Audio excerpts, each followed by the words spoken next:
Chapter 1. Preface. To maintain a cheerful attitude of mind in the midst of a gloomy and exceedingly responsible task is no slight artistic feat. And yet, what could be more necessary than cheerfulness? Nothing ever succeeds which exuberant spirits have not helped to produce. Surplus power alone is the proof of power. A transvaluation of all values, this note of interrogation which is so black, so huge, that it casts a shadow even upon him who affixes it, is a task of such fatal import, that he who undertakes it is compelled every now and then to rush out into the sunlight in order to shake himself free from an earnestness that becomes crushing. Far too crushing, this end justifies every means. Every event on the road to it is a windfall. Above all, war. War has always been the great policy of all spirits who have penetrated too far into themselves, or who have grown too deep. A wound stimulates the recuperative powers. For many years, a maxim, the origin of which I withhold from learned curiosity, has been my motto: Tien crescent animt, virestit vulnere virtus. At other times, another means of recovery, which is even more to my taste, is to cross-examine idols. There are more idols than realities in the world. This constitutes my evil eye for this world. It is also my evil ear to put questions in this quarter with a hammer, and to hear perchance that well-known hollow sound which tells of blown-out frogs. What a joy this is for one who has ears even behind his ears. For an old psychologist and Pied Piper like myself, in whose presence precisely that which would fain be silent must betray seat self. Even this treatise, as its title shows, is above all a recreation, a ray of sunshine, a leap sideways of a psychologist in his leisure moments. Maybe, too, a new war. And are we again cross-examining new idols? This little work is a great declaration of war, and with regard to the cross-examining of idols, this time it is not the idols of the age, but eternal idols which are here struck with a hammer, as with a tuning fork. There are certainly no idols which are older, more convinced, and more inflated. Neither are there any more hollow. This does not alter the fact that they are believed in more than any others. Besides, they are never called idols, at least not the most exalted among their number. Friedrich Nietzsche. Turin, the 30H, September 1888, on the day when the first book of the Transvaluation of All Values was finished. Chapter 2, Maxims and Missiles. Section 1. Idleness is the parent of all psychology. What is psychology then? Advice. Even the pluckiest among us has but seldom the courage of what he knows. Aristotle says that in order to live alone, a man must be either an animal or a god. The third alternative is lacking. A man must be both. As Theosopher, for all truth is simple. Is not this a double lie? Once for all, I wish to be blind to many things. Wisdom sets bounds even to knowledge. A man recovers best from his exceptional nature, his intellectuality, by giving his animal instincts a chance. Section 1. Which is it? Is man only a blunder of God, or is God only a blunder of man? From the military school of life, that which does not kill me makes me stronger. Help thyself, then everyone will help thee. A principle of neighbor love, 10.1a, a man should not play the coward to his deeds. He should not repudiate them once he has performed them. Pangs of conscience are indecent. Section 2. Can a donkey be tragic? To perish beneath a load that one can neither bear nor throw off. This is the case of the philosopher. If a man knows the wherefore of his existence, then the manner of it can take care of itself. Man does not aspire to happiness. Only the Englishman does that. Man created woman out of what? Out of the envy of his God, of his ideal. What? Art thou looking for something? Thou wouldst fain multiply thyself tenfold, 100-fold? Thou seekest followers? Seek ciphers. Posthumous men like myself are not so well understood as men who reflect their age, but they are heard with more respect. In plain English, we are never understood, hence our authority. Among women, truth? Oh, you do not know truth. Is it not an outrage on all our pudeurs? There is an artist after my own heart, modest in his needs. He really wants only two things, his bread and his art, panem et trecent. He who knows not how to plant his will in things, at least endows them with some meaning. That is to say, he believes that a will is already present in them, a principle of faith. What?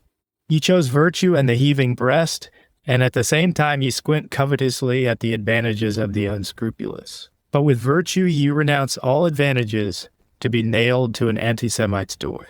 The perfect woman perpetrates literature as if it were a petty vice, as an experiment en passant, and looking about her all the while to see whether anybody is noticing her, hoping that somebody else is noticing her. One should adopt only those situations in which one is in no need of sham virtues, but rather like the tightrope dancer on his tightrope, in which one must either fall or stand or escape. Evil men have no songs. How is it that the Russians have songs, German intellect? For 18 years this has been a contradictio tien ejecto. By seeking the beginnings of things, a man becomes a crab. The historian looks backwards. In the end, he also gelzes backwards. Wo man singet, lastig ruhig nieder, ohne Furcht, was man im Lande glaubt. Wo man singet, wird kein Mensch beraubt. Besuichter haben keine Lieder. Wherever people sing, thou canst safely settle down without a qualm as to what the general faith of the land may be. Wherever people sing, no man is ever robbed. Rascals have no songs. Popular tradition, however, renders the lines thus. Wo man singt elastic ruhig nieder, Bose mention evil men haben keine Lieder, tr. Contentment preserves one even from catching cold. Has a woman who knew that she was well-dressed ever caught cold? No, not even when she had scarcely a rag to her back. I distrust all systematizers and avoid them. The will to a system shows a lack of honesty. Man thinks woman profound. Why? Because he can never fathom my depths. Woman is not even shallow. 28:7, when woman possesses masculine virtues, she is enough to make you run away. When she possesses no masculine virtues, she herself runs away. How often conscience had to bite in times gone by. What good teeth it must have had. And today, what is amiss? A dentist's question errors of haste are seldom committed singly. The first time, a man always does too much, and precisely on that account, he commits a second error, and then he does too little. The trodden worm curls up. This testifies to its caution. It thus reduces its chances of being trodden upon again. In the language of morality, humility. There is such a thing as a hatred of lies and dissimulation, which is the outcome of a delicate sense of humor. There is also the self-same hatred, but as the result of cowardice, insofar as falsehood is forbidden by divine law. Too cowardly to lie, what trifles constitute happiness? The sound of a bagpipe.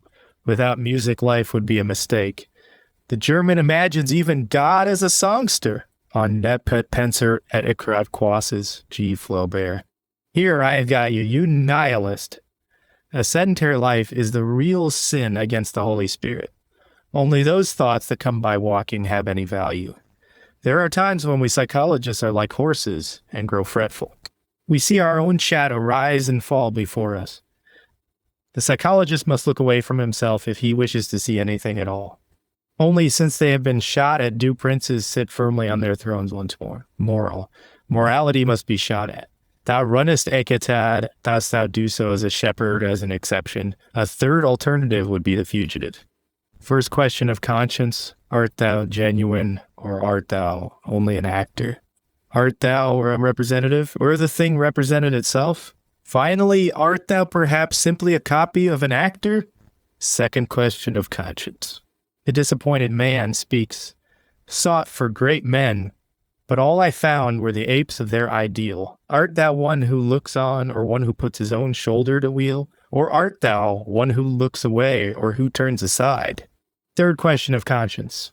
Wilt thou go in company, or led, or go by thyself? A man should know what he desires, and that he desires something. Fourth question of conscience. They were but rungs in my ladder. On them I made my ascent. To that end I had to go beyond them, but they imagined that I wanted to lay myself to rest upon them. What matters it whether I am acknowledged to be right? Ye am much too right. And he who laughs best today will also laugh last. The formula of my happiness. Yea and nay, a straight line, gold. Chapter 3. The Problem of Socrates. Section 1. In all ages, the wisest have always agreed in their judgment of life, ZTCC, so good. At all times and places, the same words have been on their lips. words full of doubt, full of melancholy, full of weariness of life, full of hostility to life. Even Socrates' dying words were, "To live means to be ill a long while.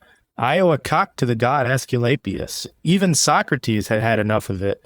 What does that prove? What does it point to? Formerly, people would have said, "Oh, it has been said, and loudly enough too, by our pessimists loudest of all. In any case, there must be some truth in this. The consensus sapientium is a proof of truth. Shall we say the same today? J. We do so. In any case, there must be some sickness here, we make reply. These great sages of all periods should first be examined more closely. Is it possible that they were, every one of them, a little shaky on their legs, a feet, rocky, decadent? Does wisdom perhaps appear on earth after the manner of a crow attracted by a slight smell of carrion? This irreverent belief that the great sages were decadent types first occurred to me precisely in regard to that case concerning which both learned and vulgar prejudice was most opposed to my view.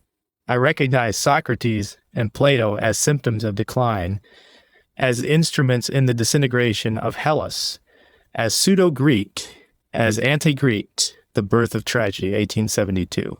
That consensus saps and tome, as perceived ever more and more clearly, did not in the least prove that they were right in the matter on which they agreed.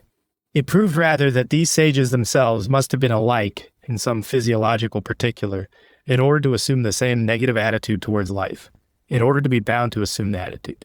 After all, judgments and valuations of life, whether for or against, cannot be true. Their only value lies in the fact that they are symptoms. They can be considered only as symptoms, or say such judgments are nonsense. You must therefore endeavor by all means to reach out and try to grasp this astonishingly subtle axiom, that the value of life cannot be estimated. A living man cannot do so, because he is a contending party, or rather the very object in the dispute and not a judge, nor can a dead man estimate it. For other reasons, for a philosopher to see a problem in the value of life is almost an objection against him. A note of interrogation set against his wisdom, a lack of wisdom. What, is it possible that all these great sages were not only decadents, but that they were not even wise? Let me, however, return to the problem of Socrates. To judge from his origin, Socrates belonged to the lowest of the low. Socrates was mob, and you can still see it for yourself how ugly he was. But ugliness, which in itself is an objection, was almost a refutation among the Greeks. Was Socrates really a Greek? Ugliness is not infrequently the expression of thwarted development or of development arrested by crossing. In Othet cases, it appears as a decadent development. The anthropologists among the criminal specialists declare that the typical criminal is ugly, monstrum in frane, monstrum in animo. But the criminal is a decadent. Was Socrates a typical criminal? At all events, this would not clash with that famous physiognomist's judgment, which was so repugnant to Socrates' friends. While on his way through Athens, a certain foreigner who was no fool at judging by looks, told Socrates to his face that he was a monster, that his body harbored all the worst vices and passion. And Socrates replied simply, "You know me, sir. Not only are the acknowledged wildness and anarchy of Socrates' instincts indicative of decadence, but also that preponderance of the logical faculties and that malignity of the misshapen, which was his special characteristic. Neither should we forget those oral delusions which were religiously interpreted as the demon of Socrates. Everything in him is exaggerated, dufo, caricature. His nature is also full of concealment, of ulterior motives, and of underground currents. I try to understand the idiosyncrasy from which the Socratic equation, reason equals virtue equals happiness, could have arisen. The weirdest equation ever seen, and one which was essentially opposed to all the instincts of the older Hellenes. With Socrates, Greek taste veers round in favor of dialectics. What actually occurs in the first place? A noble taste is vanquished. With dialectics, the mob comes to the top. Before Socrates' time, dialectical manners were avoided in good society. They were regarded as bad manners. They were compromising. Young men were cautioned against them. All such proffering of one's reasons was looked upon with suspicion. Honest things, like honest men, do not carry their reasons on their sleeve in such fashion. It is not good form to make a show of everything. That which needs to be proved cannot be worth much. Wherever authority still belongs to good usage, wherever men do not prove but command, the dialectician is regarded as a sort of clown. People laugh at him. They do not take him seriously. Socrates was a clown who succeeded in making men take him seriously. What then was the matter? A man resorts to dialectics only when he has no other means to hand. People know that they excite suspicion with it, and that it is not very convincing. Nothing is more easily dispelled than a dialectical effect. This is proved by the experience of every gathering in which discussions are held. It can be only the last defense of those who have no other weapons. One must require to extort one's right, otherwise one makes no use of it. That is why the Jews were dialecticians. Renard the Fox was a dialectician. What as well is the Socratic irony an expression of revolt, of mob resentment? Does Socrates ace a creature suffering under oppression? Enjoy his innate ferocity in the knife thrusts of the syllogism? Does he wreak his revenge on the nobleman he fascinates? As a dialectician, a man has a merciless instrument to wield. He can play the tyrant with it. He compromises when he conquers with it. The dialectician leaves it to his opponent to prove that he is no idiot. He infuriates. He likewise paralyzes. The dialectician cripples the intellect of his opponent. Can it be that dialectics was only a form of revenge in Socrates? I have given you to understand in what way Socrates was able to repel. Now, it is all the more necessary to explain how he fascinated. One reason is that he discovered a new kind of agon and that he was the first fencing master in the best circles in Athens. He fascinated by appealing to the combative instinct of the Greeks. He introduced a variation into the contest between men and youths. Socrates was also a great erotic, but Socrates divined still more. He saw right through his noble Athenians. He perceived that his case, his peculiar case, was no exception even in his time. The same kind of degeneracy was silently preparing itself everywhere. Ancient Athens was dying out, and Socrates understood that the whole world needed him, his means, his remedy, his special artifice for self-preservation. Everywhere the instincts were in a state of anarchy. Everywhere people were within an ace of excess. The monstrum animatimo was the general danger. We must discover a counter-tyrant who is stronger than they. On the occasion when that physiognomus had unmasked Socrates and had told him what he was, a crater full of evil desires, the great master of irony let fall one or two words more, which provide the key to his nature. This is true, he said, but I overcame them all. How did Socrates succeed in mastering himself? His case was at bottom only the extreme and most apparent example of a state of distress, which was beginning to be general. That state in which no one was able to master himself, and in which the instincts turned one against the other. As the extreme example of this state, he fascinated. His terrifying ugliness made him conspicuous to every eye. It is quite obvious that he fascinated still more as a reply, as a solution, as an apparent cure of this case. When a man finds it necessary, as Socrates did, to create a tyrant out of reason, there is no small danger that something else wishes to play the tyrant. Reason was then discovered as a savior. Neither Socrates nor his patients were at liberty to be rational or not as they pleased. At that time it was de rigueur. It had become a last shift. The fanaticism with which the whole of Greek thought plunges into reason betrays a critical condition of things. Men were in danger. There were only two alternatives, either perish or else be absurdly rational. The moral bias of Greek philosophy from Plato onward is the outcome of a pathological condition, as is also its appreciation of dialectics. Reason equals virtue equals happiness simply means we must imitate Socrates and confront the dark passions permanently with the light of reason. We must at all costs be clever, precise, clear. All yielding to the instincts, to the unconscious, leads downwards. Section 2. I have now explained how Socrates fascinated. He seemed to be a doctor, a savior. Is it necessary to expose the errors which lay in his faith in reason at any price? It is a piece of self-deception on the part of philosophers and moralists to suppose that they can extricate themselves from degeneration by merely waging war upon it. They cannot thus extricate themselves. That which they choose as a means as the road to salvation is in itself again only an expression of degeneration. They only modify its mode of manifesting itself. They do not abolish it. Socrates was a misunderstanding. Jerry whole of the morality of Emilia Ratkon, that of Christianity as well, was a misunderstanding. The most blinding light of day, reason at any price, life made clear, cold, cautious, conscious, without instincts.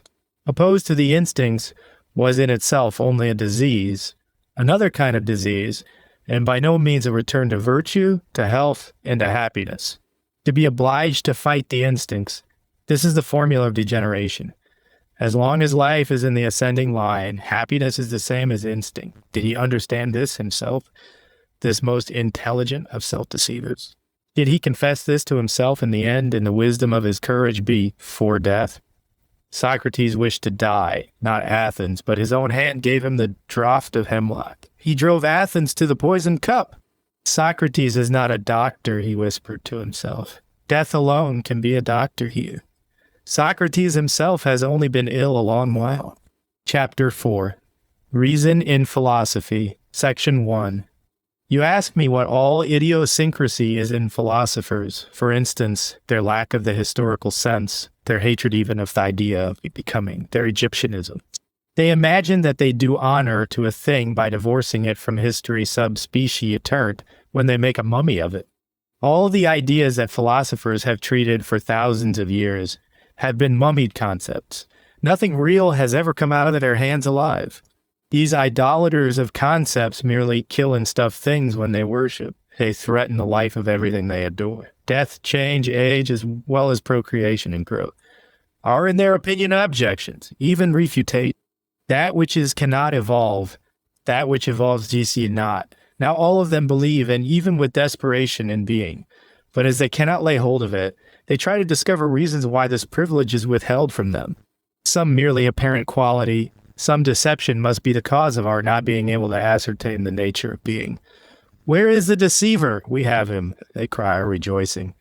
It is sensuality. These sensuality, these senses, which in other things are so immoral. Teach us concerning the true world, moral. We must get rid of the deception of the senses, of becoming, of history, of 217 falsehood. History is nothing more than the belief in the senses, the belief in falsehood. Moral. We must say no to everything in which the senses believe. To all the rest of mankind, all that belongs to the people, let us be philosophers, mummies, monotonotheists, grave diggers. And above all, away with the Jodi, this wretched defix of the senses, infected with all the faults of logic that exist, refuted, even impossible, although it be impudent enough to pose as if it were real. With a feeling of great reverence, I accept the name of Heraclitus. If the rest of the philosophic gang rejected the evidences of the senses, because the latter revealed a state of multifariousness and change, he rejected the same evidence because it revealed things as if they possessed permanence and unity. Even Heraclitus did an injustice to the senses. The latter lie neither as the Eleatics believe them to lie, nor as he believed them to lie. They do not lie at all. The interpretations we give to their evidence is what first introduces falsehood into it. For instance, the lie of unity, the lie of matter, of substance, and of permanence. Reason is the cause of our falsifying the evidence of the senses. Insofar as the senses show us a state of becoming, of transiency, and of change, they do not lie. But in declaring that being was an empty illusion, Heraclitus will remain eternally right. The apparent world is the only world. The true world is no more than a false adjunct thereto. Reason in Philosophy 19, and what delicate instruments of observation we have in our senses. This human nose, for instance, of which no philosopher has yet spoken with reverence and gratitude, is for the present the most finely adjusted instrument at our disposal.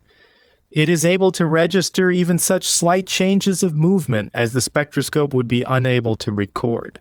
Our scientific triumphs at the present day extend precisely so far as we have accepted the evidence of our senses, as we have sharpened and armed them and learned to follow them up to the end. What remains is abortive and not yet science, that is to say, metaphysics, theology, psychology, epistemology, or formal science, or a doctrine of symbols like logic and its applied form mathematics.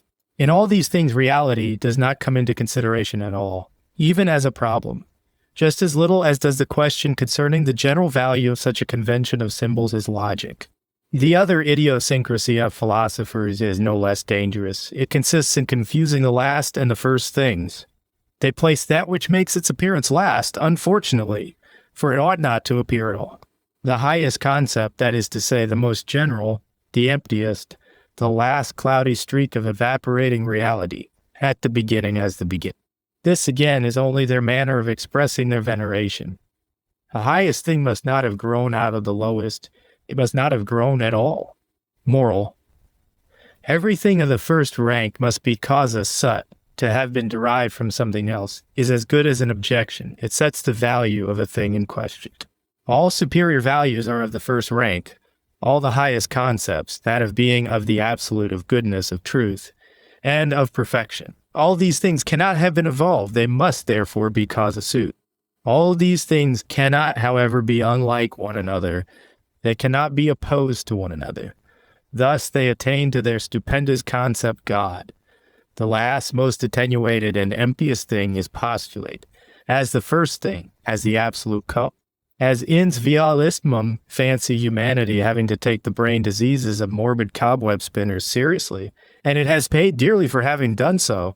Against this, let us set the different manner in which you observe that I am courteous enough to say, we conceive the problem of the error and deceptiveness of things. Formerly, people regarded change and evolution in general as the proof of appearance, as a sign of the fact that something must be there that leads us astray. Today, on the other hand, we realize that precisely as far as the rational bias forces us to postulate unity, identity, permanence, substance, cause, materiality, and being, we are in a measure involved in error, driven necessarily to error, however certain we may feel, as the result of a strict examination of the matter, that the error lies here. It is just the same here as with the motion of the sun. In its case, it was our eyes that were wrong. In the matter of the concepts above mentioned, it is our language itself that pleads most constantly in their favor. In its origin, language belongs to an age of the most rudimentary forms of psychology. If we try to conceive of the first conditions of the metaphysics of language, Z in plain English, of reason, we immediately find ourselves in the midst of a system of fetichism. For here, the doer and his deed are seen in all circumstances. Will is believed in as a cause in general. The ego is taken for granted, the ego as being and as substance. And the faith in the ego as substance is projected into all things. In this way alone, the concept thing is created. Being is thought into and insinuated into everything as cause. From the concept ego alone can the concept being proceed.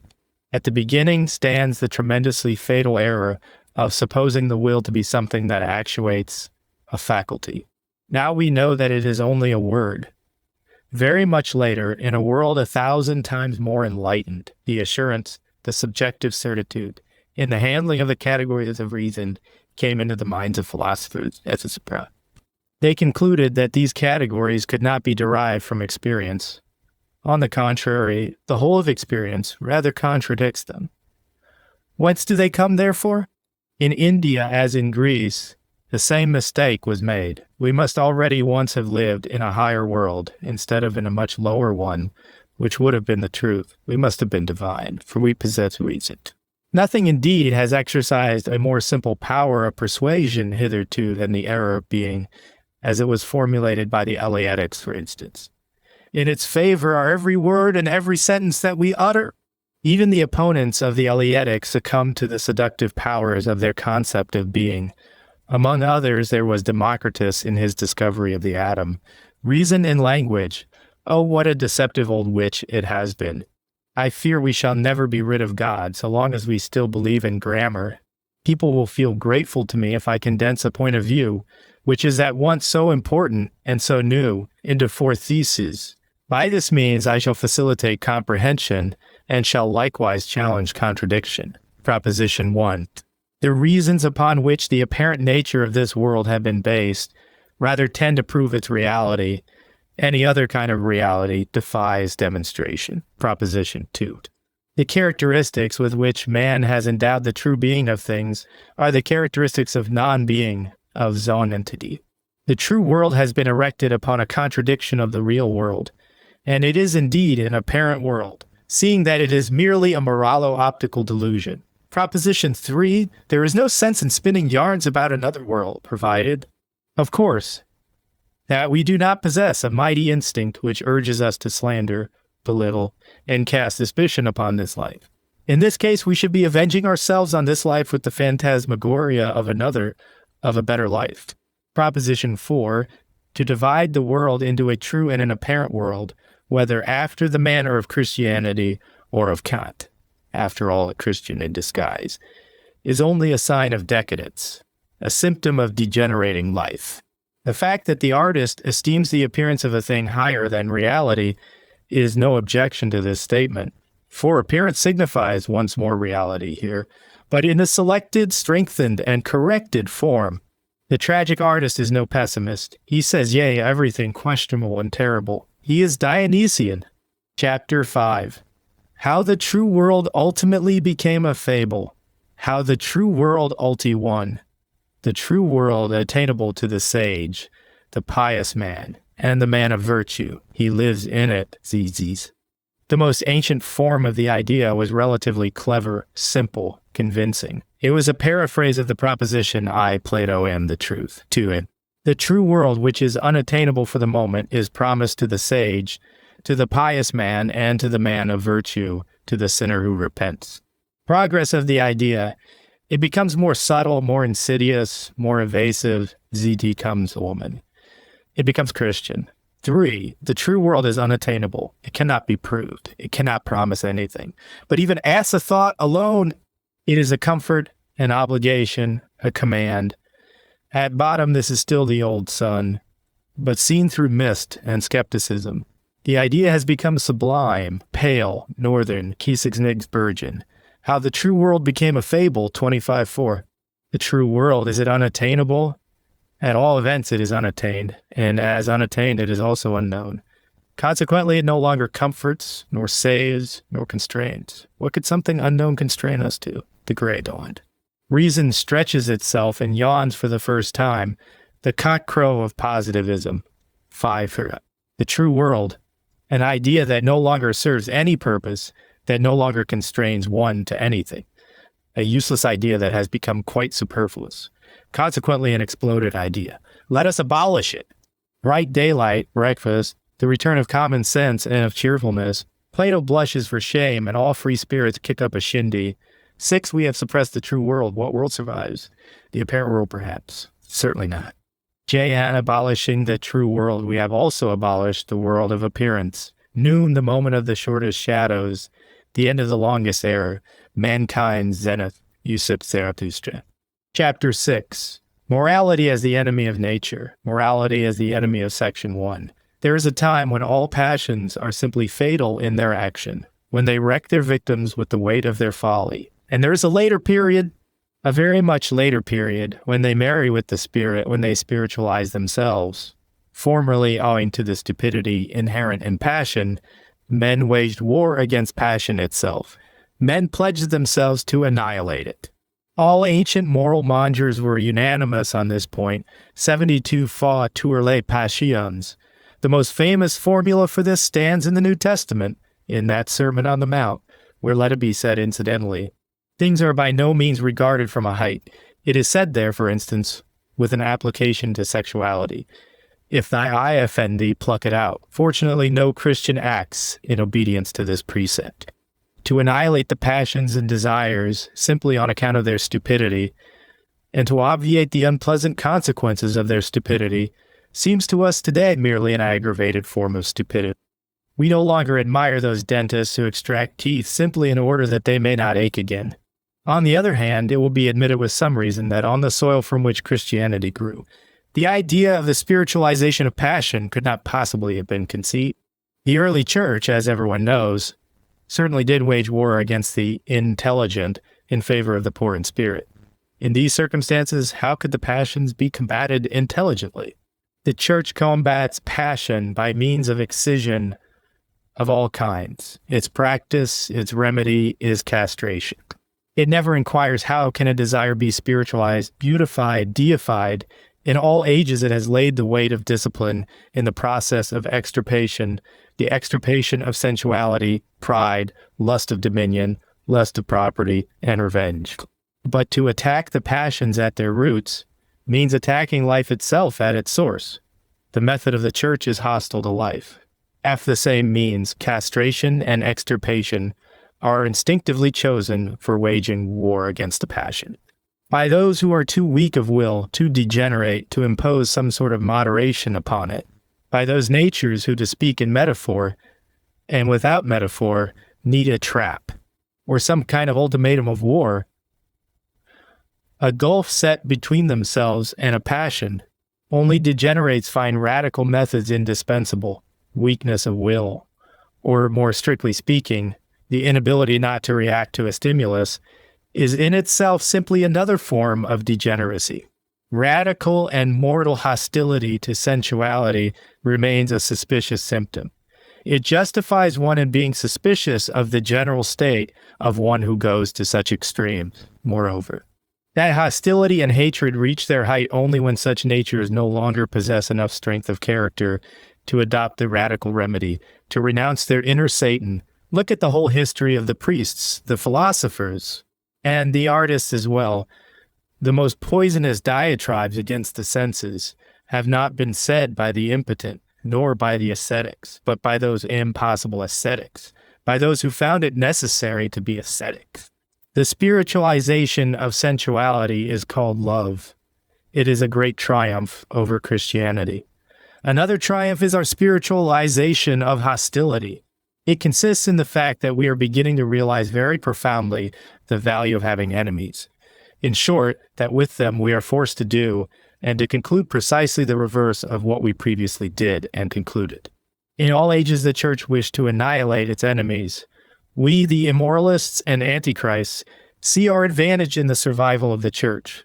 Even in political life, hostility has now become more spiritual, much more cautious, much more thoughtful, and much more moderate. Almost every party sees its self-preservative interest in preventing the opposition from going to pieces, and the same applies to politics on a grand scale. A new creation, more particularly like the new empire, has more need of enemies than friends. Only as a contrast does it begin to feel necessary. Only as a contrast does it become necessary. And we behave in precisely the same way to the inner enemy. In this quarter, too, we have spiritualized enmity. In this quarter, too, we have understood its value. A man is productive only insofar as he is rich in contrasted instincts. He can remain young only on condition that his soul does not begin to take things easy and to yearn for peace. Nothing has grown more alien to us than that old desire, the peace of the soul, which is the aim of Christianity. Nothing could make us less envious than the moral cow and the plump happiness of a clean conscience. The man who has renounced war has renounced a grand life. In many cases, of course, peace of the soul is merely a misunderstanding. It is something very afferent which has failed to find a more honest name for itself. Without either circumlocution or prejudice, I will suggest a few cases. Peace of the soul may, for instance, be the sweet effulgence of rich animality in the realm of morality or religion, or the first presage of weariness, the first shadow that evening, every kind of evening is wont to cast, or a sign that the air is moist and that wines are blowing up from the south, or unconscious gratitude for a good digestion, sometimes called brotherly love, or the serenity of the convalescent, on whose lips all things have a new taste, and who bides his time, or the condition which follows upon a thorough gratification of our strongest passion, the well-being of unaccustomed satiety, or the senility of our will, of our desires, and of our vices, or laziness coaxed by vanity into togging itself out in a moral garb, or the ending of a state of long suspense and of agonizing uncertainty by a state of certainty, of even terrible certainty, or the expression, "Oh, I ripeness and mastery in the midst of a task, of a creative work, of a production, of a thing willed," the calm breathing that denotes that freedom of will has been attained. It is only a sort of peace of the soul, I will formulate a principle. All naturalism in morality, that is to say, every sound morality is ruled by a life instinct. Any one of the laws of life is fulfilled by the definite canon, thou shalt not. And any sort of obstacle or hostile element in the road of life is thus cleared away. Conversely, the morality which is antagonistic to nature, that is to say, almost every morality that has been taught, honored, and preached hitherto, is directed precisely against the life instinct. It is a condemnation, now secret, now blatant and impudent, of these very instincts. Inasmuch as it says God sees into the heart of man, it says nay to the profoundest and most superior desires of life, and takes God as the enemy of life. The saint, in whom God is well pleased, is the ideal eunuch. Life terminates where the kingdom of God begins. Admitting that you have understood the villainy of such a mutiny against life as that which has become almost sacrosanct in Christian morality, you have fortunately understood something besides, and that is the futility, the fictitiousness, the absurdity and the falseness of such a mutiny. For the condemnation of life by a living creature is after all but the symptom of a definite kind of life. The question as to whether the condemnation is justified or the reverse is not even raised. In order even to approach the problem of the value of life, a man would need to be placed outside life, and moreover know it as well as one as many as all in fact who have lived it. These are reasons enough to prove to us that this problem is an inaccessible one to us. When we speak of values, we speak under the inspiration, and through the optics of life, life itself urges us to determine values. Life itself values through us when we determine values, from which it follows that even that morality which is antagonistic to life, and which conceives God as the opposite and the condemnation of life, is only a valuation of life. Of what life? Of what kind of life? But I already answered this question. It is the valuation of declining, of enfeebled, of exhausted, and of condemned life. Morality, as it has been understood hitherto, as it was finally formulated by Schopenhauer in the words, the denial of the will to life, is the instinct of degeneration itself, which converts itself into an imperative. It says, perish. It is the death sentence of men who are already doomed. Let us at last consider how exceedingly simple it is on our part to say, man should be thus and thus. Reality shows us a marvelous wealth of types and a luxuriant variety of forms and changes, and yet the first wretch of a moral loafer that comes along cries, no, man should be different. He even knows what man should be like. Does this sanctimonious prig?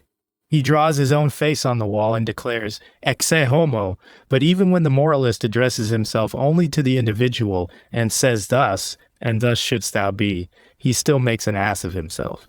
The individual in his past and future is a piece of fate, one law the more, one necessity the more for all that is to come and is to be. To say to him, change thyself, is tantamount to saying that everything should change, even backwards as well. Truly, these have been consistent moralists. They wished man to be different, ze are virtuous. They wished him to be after their own image. That is to say, sanctimonious humbugs. And to this end they denied the world no slight form of insanity, no modest form of immodesty. Morality, in so far it condemns face and not out of any aim, consideration, or motive of life, is a specific error for which no one should feel any mercy, a degenerate idiosyncrasy that has done an unutterable amount of harm. We others, we immoralists, on the contrary, have opened our hearts wide to all kinds of comprehension, understanding, and approbation. We do not deny readily. We glory in saying yeah to things. Our eyes have opened ever wider and wider to that economy which still employs and knows how to use to its own advantage all that which the sacred craziness of priests and the morbid reason in priests rejects. To that economy and the law of life, which draws its own advantage even out of the repulsive race of bigots, the priests and the virtuous, what advantage? But we ourselves, we immoralists, are the reply to this question. Chapter 7. The Four Great Errors. Section 1. The Error of the Confusion of Cause and Effect. There is no more dangerous error than to confound the effect with the cause. I call this error the intrinsic perversion of reason. Nevertheless, this error is one of the most ancient and most recent habits of mankind. In one part of the world, it has even been canonized, and it bears the name of religion and morality. Every postulate formulated by religion and morality contains it. Priests and the promulgators of moral laws are the promoters of this perversion of reason. Let me give you an example. Everybody knows the book of the famous Cornaro, in which he recommends his slender diet as the recipe for a long, happy, and also virtuous life. Few books have been so widely read, and to this day many thousand copies of it are still printed annually in England. I do not doubt that there is scarcely a single book, the Bible of course excepted, that has worked more mischief, shortened more lives, than this well-meant curiosity. The reason of this is the confusion of effect and cause. This worthy Italian saw the cause of his long life in his diet, whereas the prerequisites of long life, which are exceptional slowness of molecular change and a low rate of expenditure and energy, were the cause of his meager and ass of himself. The individual in his past and future is a piece of fate, one law the more, one necessity the more, for all that is to come and is to be. To say to him, change thyself, is tantamount to saying that everything should change, even backwards as well. Truly, these have been consistent moralists. They wished man to be different, virtuous.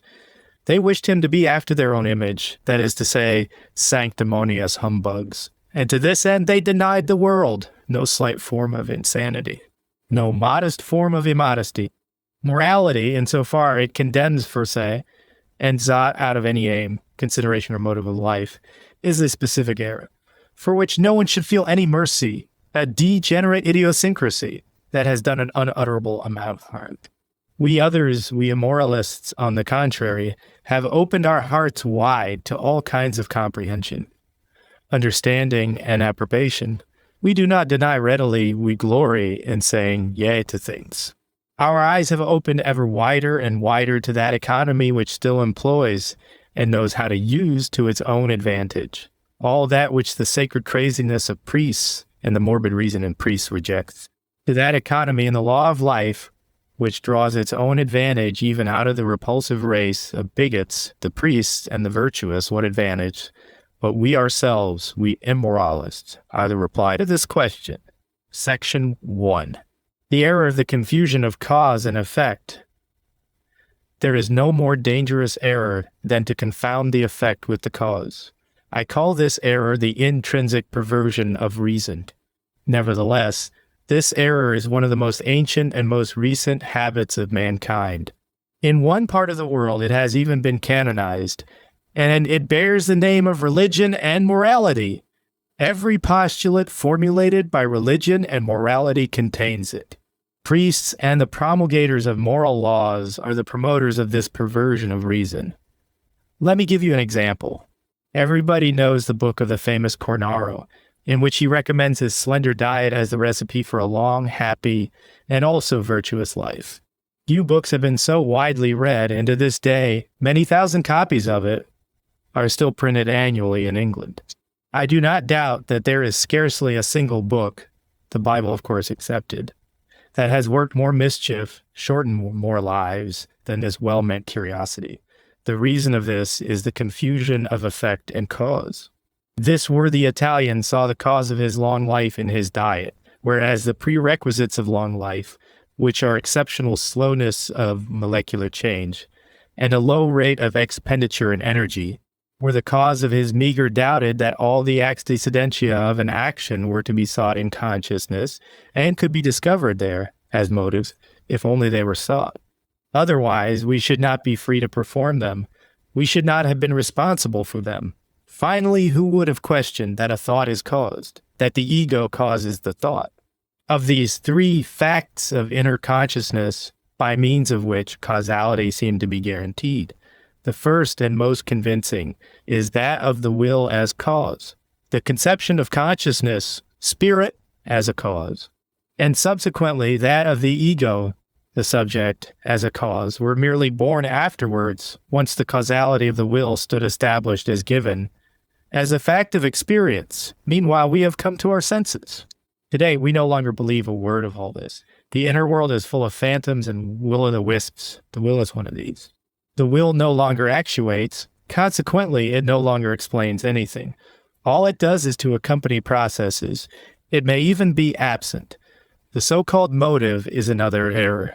It is merely a ripple on the surface of consciousness, a side issue of the action, which is much more likely to conceal than to reveal the antecedentia of the latter. And as for the ego, it has become legendary, fictional, a play upon words. It has ceased utterly and completely from thinking, feeling, and willing. What is the result of it all? There are no such things as spiritual causes. The whole of popular experience on this subject went to the devil. That is the result of it all. For we had blissfully abused that experience. We had built the world upon it as a world of causes, as a world of will, as a world of spirit. The most antiquated and most traditional psychology has been at work here. It has done nothing else. All phenomena were deeds in the light of this psychology, and all deeds were the result of will. According to it, the world was a complex mechanism of agents, an agent, a subject, lay at the root of all things. Man projected his three inner facts of consciousness, the will, the spirit, and the ego in which he believed most firmly, outside himself. He first deduced the concept beyond a concept ego. He supposed things to exist as he did himself, according to his notion of the ego as cause. Was it to be wondered at that later on he always found in things only that which he had laid in them? The thing itself, I repeat, the concept thing, was merely a reflex of the belief in the ego as cause. And even your atom, my dear good mechanists and physicists, what an amount of error of rudimentary psychology still adheres to it, not to speak of the thing, in itself, of the horrendum pudendum of the metaphysicians. The error of spirit regarded as a cause, confounded with reality, and made the measure of reality, and called God the error of imaginary causes. Starting out from dreamland, we find that to any definite sensation, like that produced by a distant cannon shot, for instance, we are wont to ascribe a cause after the fact, very often quite a little romance in which the dreamer himself is, of course, the hero. Meanwhile, the sensation becomes protracted like a sort of continuous echo, until, as it were, the instinct of causality allows it to come to the front rank, no longer, however, as a chance occurrence, but as a thing which has some meaning. The cannon shot presents itself in a causal manner by means of an apparent reversal in the order of time. That which occurs last, the motivation, is experienced first, often with 100 details which flash past like lightning, and the shot is the VSUT, what has happened. The ideas suggested by a particular state of our senses are misinterpreted as the cause of that state. As a matter of fact, we proceed in precisely the same manner when we are awake. The greater number of our general sensations, every kind of obstacle, pressure, tension, explosion in the interplay of the organs, and more particularly the condition of the nervus sympathicus, stimulate our instinct of causality. We will have a reason which will account for our feeling thus or thus, for feeling ill or well. We're never satisfied by merely ascertaining the fact that we feel thus or thus. We admit this fact. We become conscious of it only when we have attributed it to some kind of motivation. Memory, which in such circumstances unconsciously becomes active, adduces former conditions sofa-like kind, together with the causal interpretations with which they are associated, but not their real cause. The belief that the ideas, the accompanying processes of consciousness, have been the causes is certainly produced by the agency of memory. And in this way, we become accustomed to a particular interpretation of causes which, truth to tell, actually hinders and even utterly prevents the investigation of the proper cause. The psychological explanation of the above fact, to trace something unfamiliar back to something familiar, is at once a relief, a comfort, and a satisfaction, while it also produces a feeling of power. The unfamiliar involves danger, anxiety, and care. The fundamental instinct is to get rid of these painful circumstances. First principle, any explanation is better than none at all, since at bottom, it is only a question of shaking oneself free from certain oppressive ideas. The means employed to this end are not selected with overmuch punctiliousness. The first idea by means of which the unfamiliar is revealed as familiar, produces a feeling of such comfort that it is held to be true. The proof of happiness, of power, as the criterion of truth. The instinct of causality is therefore conditioned and stimulated by the feeling of fear. Whenever possible, the question why should not only educe the cause as cause, but rather a certain kind of cause, a comforting, liberating, and reassuring cause. The first result of this need is that something known or already experienced and recorded in the memory is posited as the cause. The new factor, that which has not been experienced and which is unfamiliar, is excluded from the sphere of causes. Not only do we try to find a certain kind of explanation as the cause, but those kinds of explanations are selected and preferred which dissipate most rapidly the sensation of strangeness, novelty, and unfamiliarity. In fact, the most ordinary explanations, and the result is that a certain manner of postulating causes tends to predominate ever more and more, becomes concentrated into a system, and finally reigns supreme to the complete exclusion of all other causes and explanations. The banker thinks immediately of business, the Christian of sin, and the girl of her love affair. The whole domain of morality and religion may be classified under the rubric imaginary causes, the explanation of general unpleasant sensations. These sensations are dependent upon certain creatures who are hostile to us, evil spirits. The most famous example of this, the mistaking of hysterical women for witches. These sensations are dependent upon actions which are reprehensible. The feeling of sin. Sinfulness is a manner of accounting for a certain physiological disorder. People always find reasons for being dissatisfied with themselves. These sensations depend upon punishment, upon compensation for something which we ought not to have done, which we ought not to have been. This idea was generalized in a more impudent form by Schopenhauer into that principle in which morality appears in its real colors, that is to say, as a veritable poisoner and slanderer of life. All great suffering, whether mental or physical, reveals what we deserve, for it could not visit us if we did not deserve it. The world is will and idea of all 2p66. These sensations are the outcome of ill-considered actions having evil consequences, the passions, the senses, postulated as causes as guilty. By means of other calamities, distressing physiological conditions are interpreted as merited, the explanation of pleasant sensations. These sensations are dependent upon a trust in God. They may depend upon our consciousness of having done one or two good actions. A so-called good conscience is a physiological condition, which may be the outcome of good digestion. They may depend upon the happy issue of certain undertakings, an ingenuous mistake. The happy issue of an undertaking certainly does not give a hypochondriac or a Pascal any general sensation of pleasure. They may depend upon faith, love, and hope, the Christian virtues. As a matter of fact, all these pretended explanations are but the results of certain states, and as it were translations of feelings of pleasure and pain into a false dialect.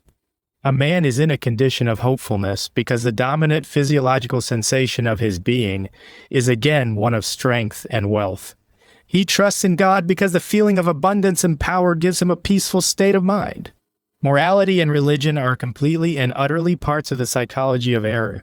In every particular case, cause and effect are confounded, as truth is confounded with the effect of that which is believed to be true, or a certain state of consciousness is confounded with the chain of causes which brought it about. The error of Friedrich. At present, we no longer have any mercy upon the concept free will. We know only too well what it is, the most egregious theological trick that has ever existed for the purpose of making mankind responsible in a theological manner. That is to say, to make mankind dependent upon theologians. I will now explain to you only the psychology of the whole process of inculcating the sense of responsibility. Wherever men try to trace responsibility home to anyone, it is the instinct of punishment and of the desire to judge which is active. Becoming is robbed of its innocence when any particular condition of things is traced to a will, to intentions, and to responsible actions. The doctrine of the will was invented principally for the purpose of punishment, that is to say, with the intention of tracing guilt. The whole of ancient psychology, or the psychology of the will, is the outcome of the fact that its originators, who were the priests at the head of ancient communities, wanted to create for themselves a right to administer punishments, or the right for God to do so. Men were thought of as free in order that they might be judged and punished, in order that they might be held guilty.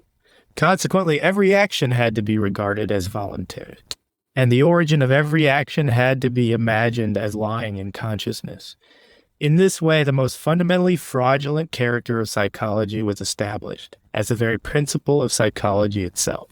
Now that we have entered upon the opposite movement, now that we moralists are trying with all our power to eliminate the concepts of guilt and punishment from the world once more, and to cleanse psychology, history, nature, and all social institutions and customs of all signs of those two concepts, we recognize no more radical opponents than the theologians, who, with their notion of a moral order of things, still continue to pollute the innocence of becoming with punishment and guilt. Christianity is the metaphysics of the hangman. What then alone can our teaching be? That no one gives man his qualities, neither God, society, his parents, his ancestors, nor himself. This nonsensical idea, which is at last refuted here, was taught as intelligible freedom by Kant, and perhaps even as early as Plato himself. No one is responsible for the fact that he exists at all, that he is constituted as he is, and that he happens to be in certain circumstances, and in a particular environment. The fatality of his being cannot be divorced from the fatality of all that which has been and will be. This is not the result of an individual intention, of a will, of an aim. There is no attempt at attaining to any ideal man, or ideal happiness, or ideal morality with him. It is absurd to wish him to be careering towards some sort of purpose. We invented the concept purpose. In reality, purpose is altogether lacking. One is necessary, one is a piece of fate, one belongs to the whole, one is in the whole. There is nothing that could judge, measure, compare, and condemn our existence, for that would mean judging, measuring, comparing, and condemning the whole. But there's nothing outside the whole. The fact that no one shall any longer be made responsible, that the nature of existence may not be traced to a causa prima, that the world is an entity, neither as a sensorium nor as a spirit. HGS alone is the great deliverance. Thus alone is the innocence of becoming restored. The concept God has been the greatest objection to existence hitherto. We deny God, we deny responsibility in God. Thus alone do we save the world. Chapter 8. The Improvers of Mankind. Section 1. You are aware of my demand upon philosophers, that they should take up a stand beyond good and evil, that they should have the illusion of the moral judgment beneath them. This demand is the result of a point of view which I was the first to formulate, that there are no such things as moral facts. Moral judgment has this in common with the religious one, that it believes in realities which are not real. Morality is only an interpretation of certain phenomena, or, more strictly speaking, a misinterpretation of them. Moral judgment, like the religious one, belongs to a stage of ignorance in which even the concept of reality, the distinction between real and imagined things, is still lacking, so that truth at such a stage is applied to a host of things which today we call imaginary. That is why the moral judgment must never be taken quite literally. As such, it is sheer nonsense. As a sign code, however, it is invaluable. To him at least who knows, it reveals the most valuable facts concerning cultures and inner conditions which did not know enough to understand themselves. Morality is merely a sign language. Simply symptomatology. One must already know what it is all about in order to turn it to any use. Let me give you one example, quite provisional. In all ages, there have been people who wish to improve mankind. This, above all, is what was called morality. But the most different tendencies are concealed beneath the same word. Both the taming of the beast man and the rearing of a particular type of man have been called improvement. These zoological ermsients alone represent real things of which the typical improver, the priest, naturally knows nothing and will know nothing. To call the taming of an animal improving it sounds to our ears almost like a joke. He who knows what goes on in menageries doubts very much whether an animal is improved in such places. It is certainly weakened. It is made less dangerous, and by means of the depressing influence of fear, pain, wounds, and hunger, it is converted into a sick animal. And the same holds good of the tamed man whom the priest has improved. In the early years of the Middle Ages, during which the church was most distinctly and above all a menagerie, the most beautiful examples of the blonde beast were hunted down in all directions. The noble Germans, for instance, were improved. But what did this improved German, who had been lured to the monastery, look like after the process? He looked like a caricature of man, like an abortion. He had become a sinner, he was caged up. He had been imprisoned behind a host of appalling notions. He now lay there, sick, wretched, malevolent, even toward himself, full of hate for the instincts of life, full of suspicion in regard to all that is still strong and happy. In short, a Christian, in physiological terms, in a fight with an animal, the only way of making it weak may be to make it sick. The church understood this. It ruined man. It made him weak, but it laid claim to having improved him. Now let us consider the other case, which is called morality, the case of the rearing of a particular race and species. The most magnificent example of this is offered by Indian morality, and is sanctioned religiously as the law of Manu. In this book, the task is set of rearing no less than 4 races at once: a priestly race, a warrior race, a merchant and agricultural race, and finally a race of servants. It is quite obvious that we are no longer in a circus watching tamers of wild animals in this book. To have conceived even the plan of such a breeding scheme presupposes the existence of a man who is 100 times milder and more reasonable than the mere lion tamer. One breathes more freely after stepping out of the Christian atmosphere of hospitals and prisons into this more salubrious, loftier, and more spacious world. What a wretched thing the New Testament is beside Manu! What an evil odor hangs around it! But even this organization found it necessary to be terrible, not this time in a struggle with the animal man, but with his opposite, the non-caste man, the hodgepodge man, the candela. And once again, it had no other means of making him weak and harmless than by making him sick. It was the struggle with the greatest number. Nothing, perhaps, is more offensive to our feelings than these measures of security on the part of Indian morality.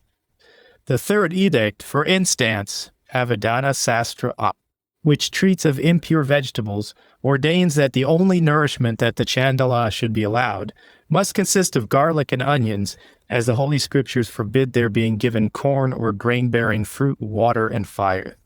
The same edict declares that the water which they need must be drawn neither out of rivers, wells, or ponds, but only out of the ditches leading to swamps and out of the holes left by the footprints of animals. They are likewise forbidden to wash either their linen or themselves, since the water which is graciously granted to them must only be used for quenching their thirst.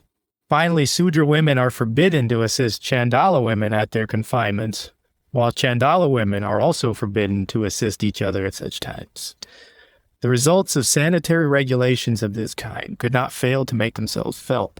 Deadly epidemics and the most ghastly venereal diseases soon appeared, and in consequence of these, again the law of the knife, that is to say, circumcision, was prescribed for male children and the removal of the small labia from the feet. Manu himself says, "The Chandala are the fruit of adultery, incest, and crime. This is the necessary consequence of the idea of breeding. Their clothes shall consist only of the rags torn from corpses. Their vessels shall be the fragments of broken pottery. Their ornaments shall be made of old iron, and their religion shall be the worship of evil spirits. Without rest they shall wander from place to place. They are forbidden to write from left to right or to use their right hand in writing. The use of the right hand and writing from left to right are reserved to people of virtue, people of race. These regulations are instructive enough. We can see in them the absolutely pure and primeval humanity of the Aryans. We learn that the notion pure blood is the reverse of harmless. On the other hand, it becomes clear among which people the Chandala hatred of this humanity has been immortalized, among which people it has become religion and genius.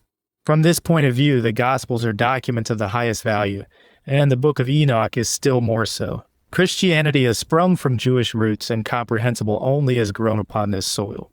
Represents the counter-movement against that morality of breeding, of race, and of privilege. It is essentially an anti-Aryan religion.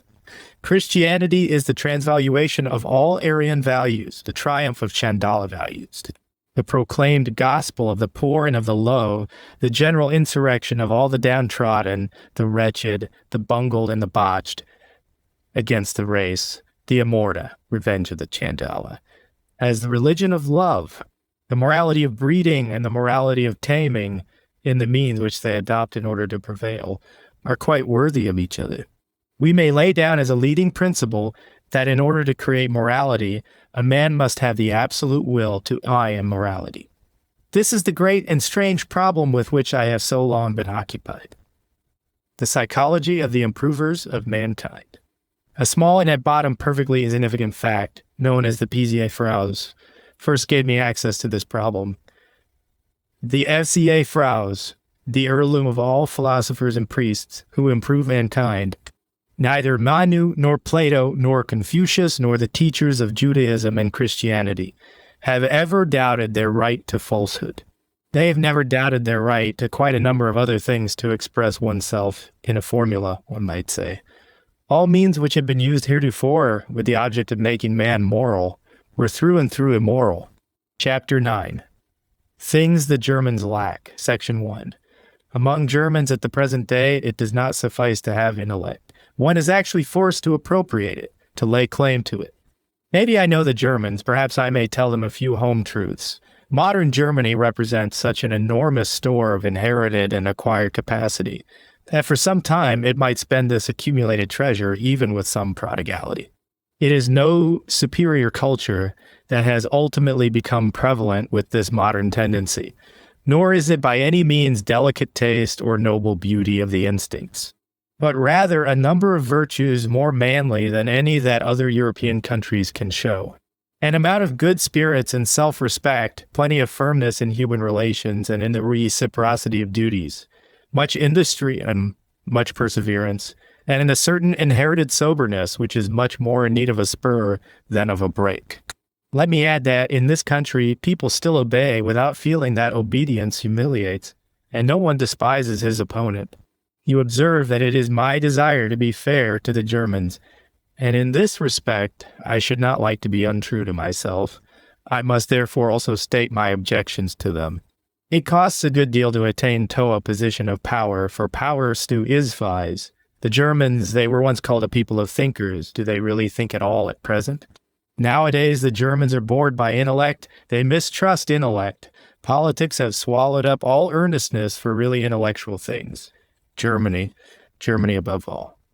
Are there any German philosophers? Are there any German poets? Are there any good German books? People ask me abroad. I blush. But with that pluck which is peculiar to me, even in moments of desperation, I reply, yes, Bismarck, could I have dared to confess what books I read today? Cursed instinct of mediocrity. What might not German intellect have been? Who has not thought sadly upon this question? But this nation has deliberately stultified itself for almost 1,000 years. Nowhere else have the two great European narcotics, alcohol and Christianity, been so viciously abused as in Germany. Recently, a third opiate was added to the list, one which in itself alone would have sufficed to complete the ruin of Ali's subtle and daring intellectual animation. I speak of music, our costive and constipating German music. How much peevish ponderousness, paralysis, dampness, dressing down languor and beer is there not in German intelligence? How is it really possible that young men who consecrate their whole lives to the pursuit of intellectual ends should not feel within them the first instinct of intellectuality, the SL preservative instinct of the intellect, and should drink beer? The alcoholism of learned youths does not incapacitate them for becoming scholars. A man quite devoid of intellect may be a great scholar. But it is a problem in every other respect. Where can that soft degeneracy not be found, which is produced in the intellect by beer? I once laid my finger upon a case of this sort which became almost famous, the degeneration of our leading German free spirit, the clever David Strauss, into the author of a suburban gospel and new faith. Not in vain had he sung the praises of the dear old brown liquor in verse, true and a debt. I have spoken of German intellect. I have said that it is becoming coarser and shallower. Is that enough? In reality, something very different frightens me. And that is the ever-steady decline of German earnestness, German profundity, and German passion in things intellectual. Not only intellectuality, but also pathos is altered. From time to time, I come in touch with German universities. What an extraordinary atmosphere prevails among their scholars. What barrenness, and what self-satisfied and lukewarm intellectuality. For anyone to point to German science as an argument against me would show that he grossly misunderstood my meaning, while it would also prove that he had not read a word of my writings. For 17 years, I have done little else than expose the de-intellectualizing influence of our modern scientific studies. The severe slavery to which every individual nowadays is condemned by the enormous range covered by the sciences is the chief reason why fuller, richer, and profounder natures can find no education or educators that are fit for them. No thing is more deleterious to this age than the superfluity of pretentious loafers and fragmentary human beings. Our universities are really the involuntary forcing houses for this kind of withering up of the instincts of intellectuality. And the whole of Europe is beginning to know this. Politics on a large scale deceive no one. Germany is becoming ever more and more the flatland of Europe. I am still in search of a German with whom I could be serious after my own fashion. And how much more am I in search of one with whom I could be cheerful, would be capable of understanding the kind of seriousness from which a philosopher is recovering in this work. It is our cheerfulness that people understand least. Let us examine another aspect of the question. It is not only obvious that German culture is declining, but adequate reasons for this decline are not lacking. After all, nobody can spend more than he has. This is true of individuals, it is also true of nations. If you spend your strength in acquiring power, or in politics on a large scale, or in economy, or in universal commerce, or in parliamentarism, or in military interests, if you dissipate the modicum of reason, of earnestness, of will, and of self-control that constitutes your nature in one particular fashion, you cannot dissipate it in another. Culture and the state, let no one be deceived on this point, are antagonists. A culture-state end is merely a modern idea. The one lives upon the other, the one flourishes at the expense of the other. All great periods of culture have been periods of political decline. That which is great from the standpoint of culture was always unpolitical, even anti-political. Goethe's heart opened at the coming of Napoleon. It closed at the thought of the wars of liberation. At the very moment when Germany arose as a great power in the world of politics, France won new importance as a force in the world of culture. Even at this moment, a large amount of fresh intellectual earnestness and passion has emigrated to Paris. The question of pessimism, for instance, and the question of Wagner. In France, almost all psychological and artistic questions are considered with incomparably more subtlety and thoroughness than they are in Germany. The Germans are even incapable of this kind of earnestness. In the history of European culture, the rise of the empire signifies, above all, a displacement of the center of gravity. Everywhere people are already aware of this, in things that really matter, and these, after all, constitute culture. The Germans are no longer worth considering. I ask you, can you show me one single man of brains who could be mentioned in the same breath with other European thinkers, like your Goethe, your Heinrich Heine, and your Schopenhauer? The fact that there is no longer a single German philosopher worth mentioning is an increasing wonder. Everything that matters has been lost sight of by the whole of the higher educational debt system of Germany. The end quite as much as the means to that end. People forget that education, the process of cultivation itself, is the end and not the empire. They forget that the educator is required for this end, and not the public school teacher and university scholar. Educators are needed who are themselves educated, superior and noble intellects, who can prove that they are thus qualified, that they are ripe and mellow products of culture, at every moment of their lives, in word and gesture. Not the learned louts who, like superior wet nurses, are now thrust upon the youth of the land by public schools and universities. With but rare exceptions, that which is lacking in Germany is the first prerequisite of education. That is to say, the educators, hence the decline of German culture. One of those rarest exceptions is my highly respected friend Jacob Burckhardt of Bale. To him, above all, is Bale indebted for his foremost position in human culture. What the higher schools of Germany really do, AC, accomplish is this. They brutally train a vast crowd of young men in the smallest amount of time possible to become useful and exploitable servants of the state. Higher education and a vast crowd. These terms contradict each other from the start. All superior education can only concern the exception. A man must be privileged in order to have a right to such a great privilege. All great and beautiful things cannot be a common possession. Pulchrum hominum. W. Hat is it that brings about the decline of German culture? The fact that higher education is no longer a special privilege, the democracy of a process of cultivation that has become general common. Nor must it be forgotten that the privileges of the military profession, by urging many, too many, to attend the higher schools, involve the downfall of the latter. In modern Germany, nobody is at liberty to give his children a noble education. In regard to their teachers, their curricula, and their educational aims, our higher schools are one and all established upon a fundamentally doubtful mediocre basis. Everywhere, too, a hastiness which is unbecoming rules supreme, just as if something would be forfeited if the young man were not finished at the age of 23, or did not know how to reply to the most essential question. Which calling to choose? The superior kind of man, if you please, does not like callings precisely because he knows himself to be called. He has time, he takes time, he cannot possibly think of the matter of higher culture. A man of 30 years is a beginner, a child. Our overcrowded public schools, our accumulation of foolishly manufactured public school masters are a scandal. Maybe there are very serious mots for defending this state of affairs, as was shown quite recently by the professors of Heidelberg. But there can be no reasons for doing so. In order to be true to my nature, which is affirmative, and which concerns itself with contradictions and criticism only indirectly and with reluctance, let me state at once what the three objects are for which we need educators. People must learn to see, they must learn to think, and they must learn to speak and to write. The object of all three of these pursuits is a noble culture. To learn to see, to accustom the eye to calmness, to patience, and to allow things to come up to it, to defer judgment, and to acquire the habit of approaching and grasping an individual case from all sides. This is the first preparatory schooling of intellectuality. One must not respond immediately to a stimulus.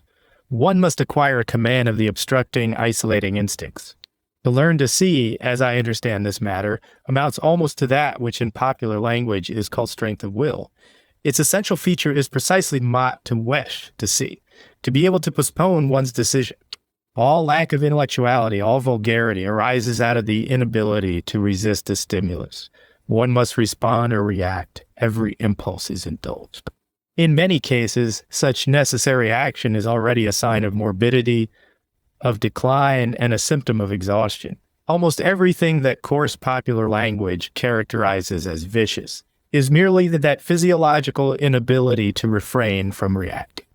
As an instance of what it means to have learnt to see, let me state that a man thus trained will as a learner have become generally slow, suspicious, and refractory. With hostile calm, he will first allow every kind of strange and zoo thing to come right up to him. He will draw back his hand at its approach, to stand with all the doors of one's soul wide open, to lie slavishly in the dust before every trivial fact, at all times of the day to be strained ready for the leap, in order to deposit oneself, to plunge oneself into other souls and other things, in short. The famous objectivity of modern times is bad taste. It is essentially vulgar and cheap. As to learning how to think, our schools no longer have any notion of such a thing. Even at the universities, among the actual scholars in philosophy, logic as a theory, as a practical pursuit, and as a business, is beginning to die out. Turn to any German book. You will not find the remotest trace of a realization that there is such a thing as a technique, a plan of study, a will to mastery in the matter of thinking. That thinking insists upon being learnt, just as dancing insists upon being learnt. And that thinking insists upon being learnt as a form of dancing.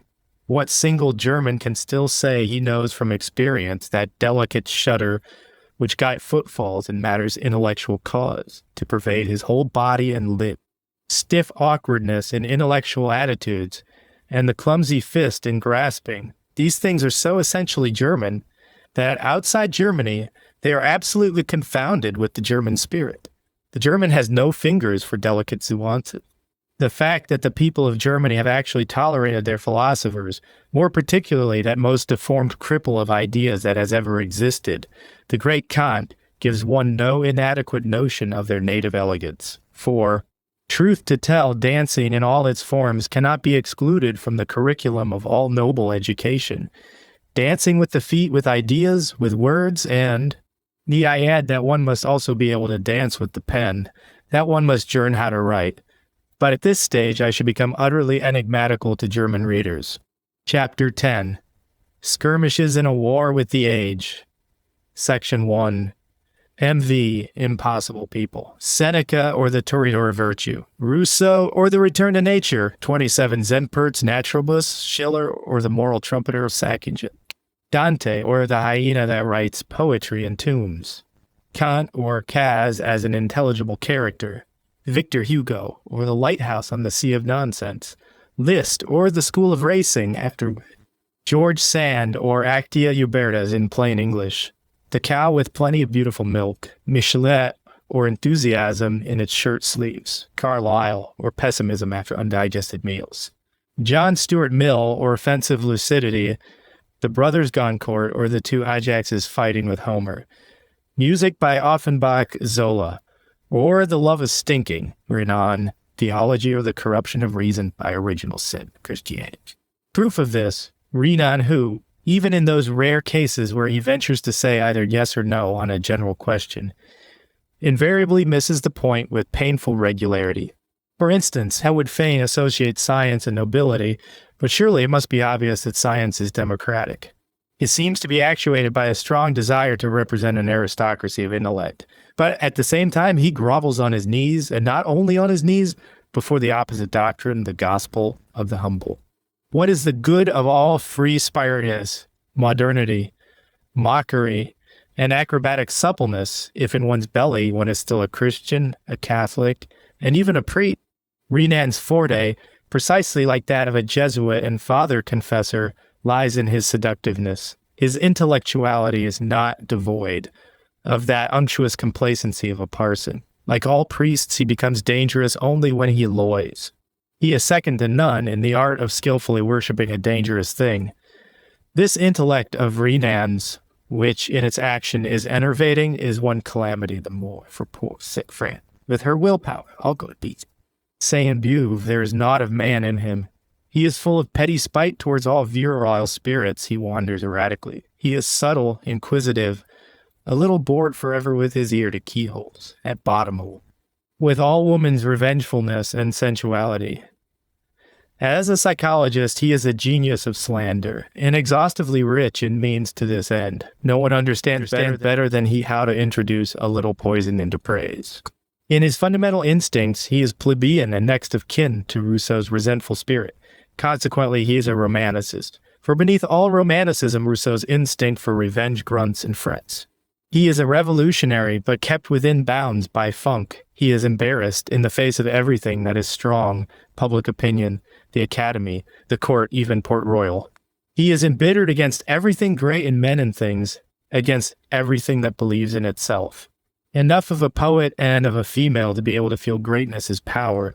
He is always turning and twisting, because like the proverbial worm, he constantly feels that he is being trodden upon.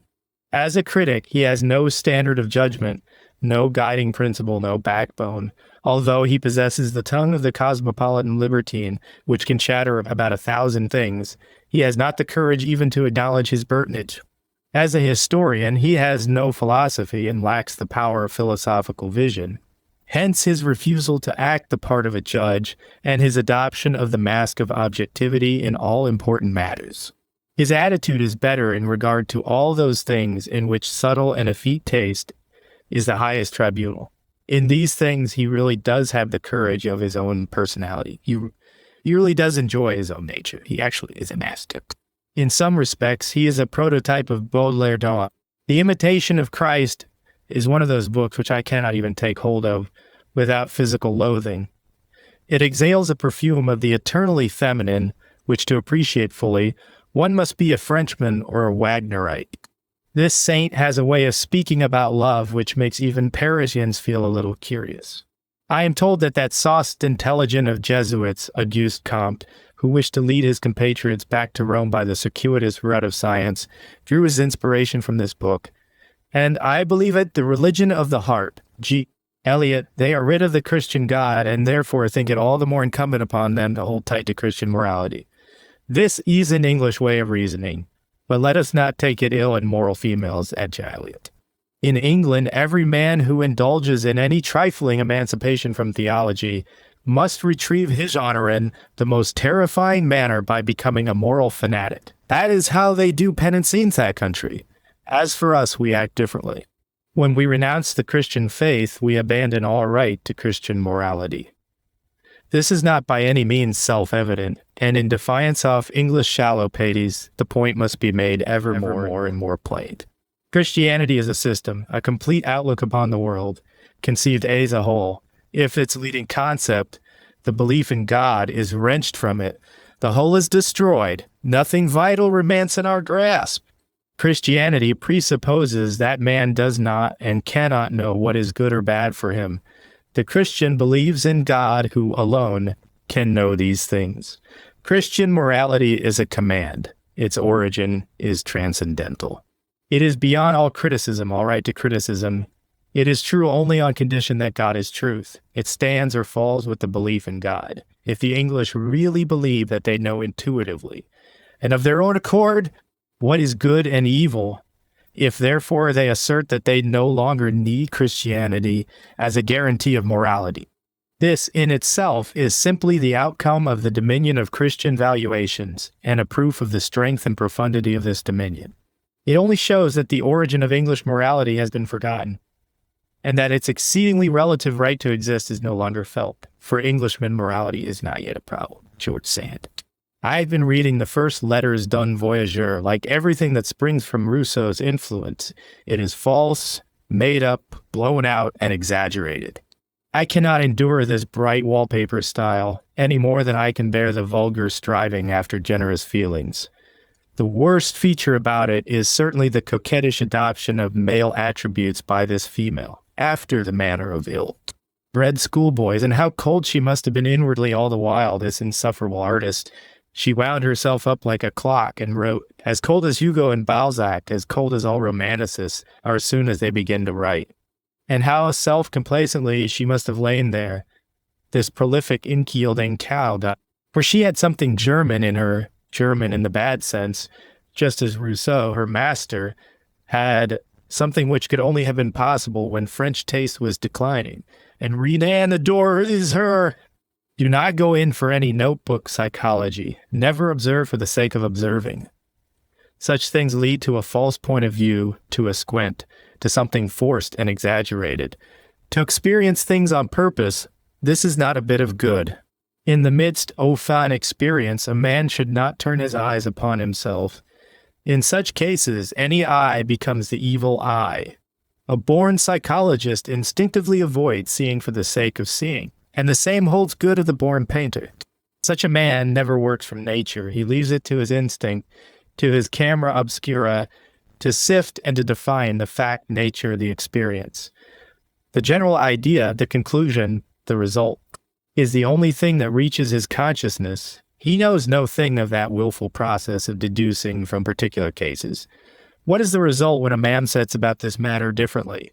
When, for instance, after the manner of Parisian novelists, he goes in for notebook psychology on a large and small scale. Such a man is constantly spying on reality, and every evening he bears home a handful of fresh curios.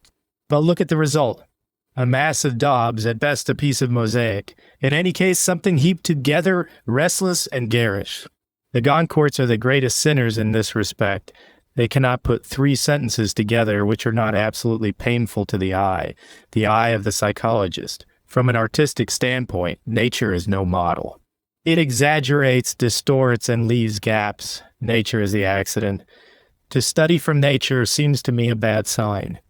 It betrays submission, weakness, fatalism. This lying in the dust before trivial facts is unworthy of a thorough artist.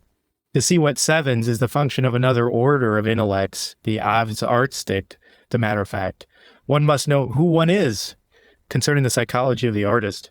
For art to be possible at all, that is to say, in order that an aesthetic mode of action and of observation may exist, a certain preliminary physiological state is indispensable. Ecstasy, this state of ecstasy, must first have intensified the susceptibility of the whole machine. Otherwise, no art is possible. All kinds of ecstasy, however differently produced, have this power to create art, and above all the state dependent upon sexual excitement. This most venerable and primitive form of ecstasy.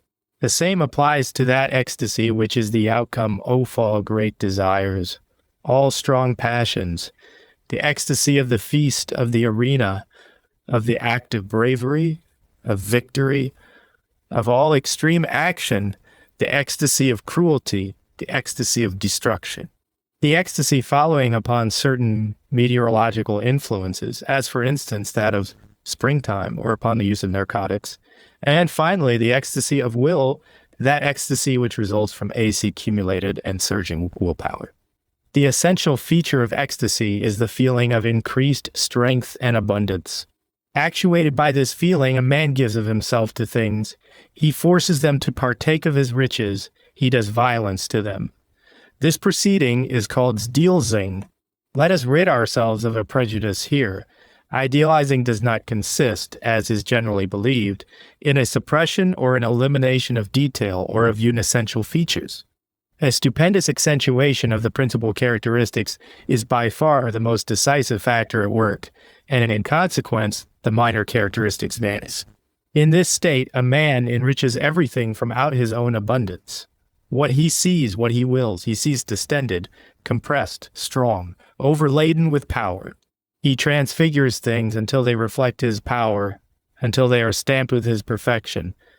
This compulsion to transfigure into the beautifulest art everything, even that which he is not, is nevertheless to such a man a means of rejoicing over himself. In art, man rejoices over himself as perfection. It is possible to imagine a contrary state.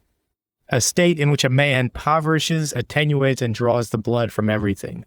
And truth to tell, history is full of such anti-artists, of such creatures of low vitality, who have no choice but to appropriate everything they see and to suck its blood and make it thinner. This is the case with the genuine Christian Pascal, for instance.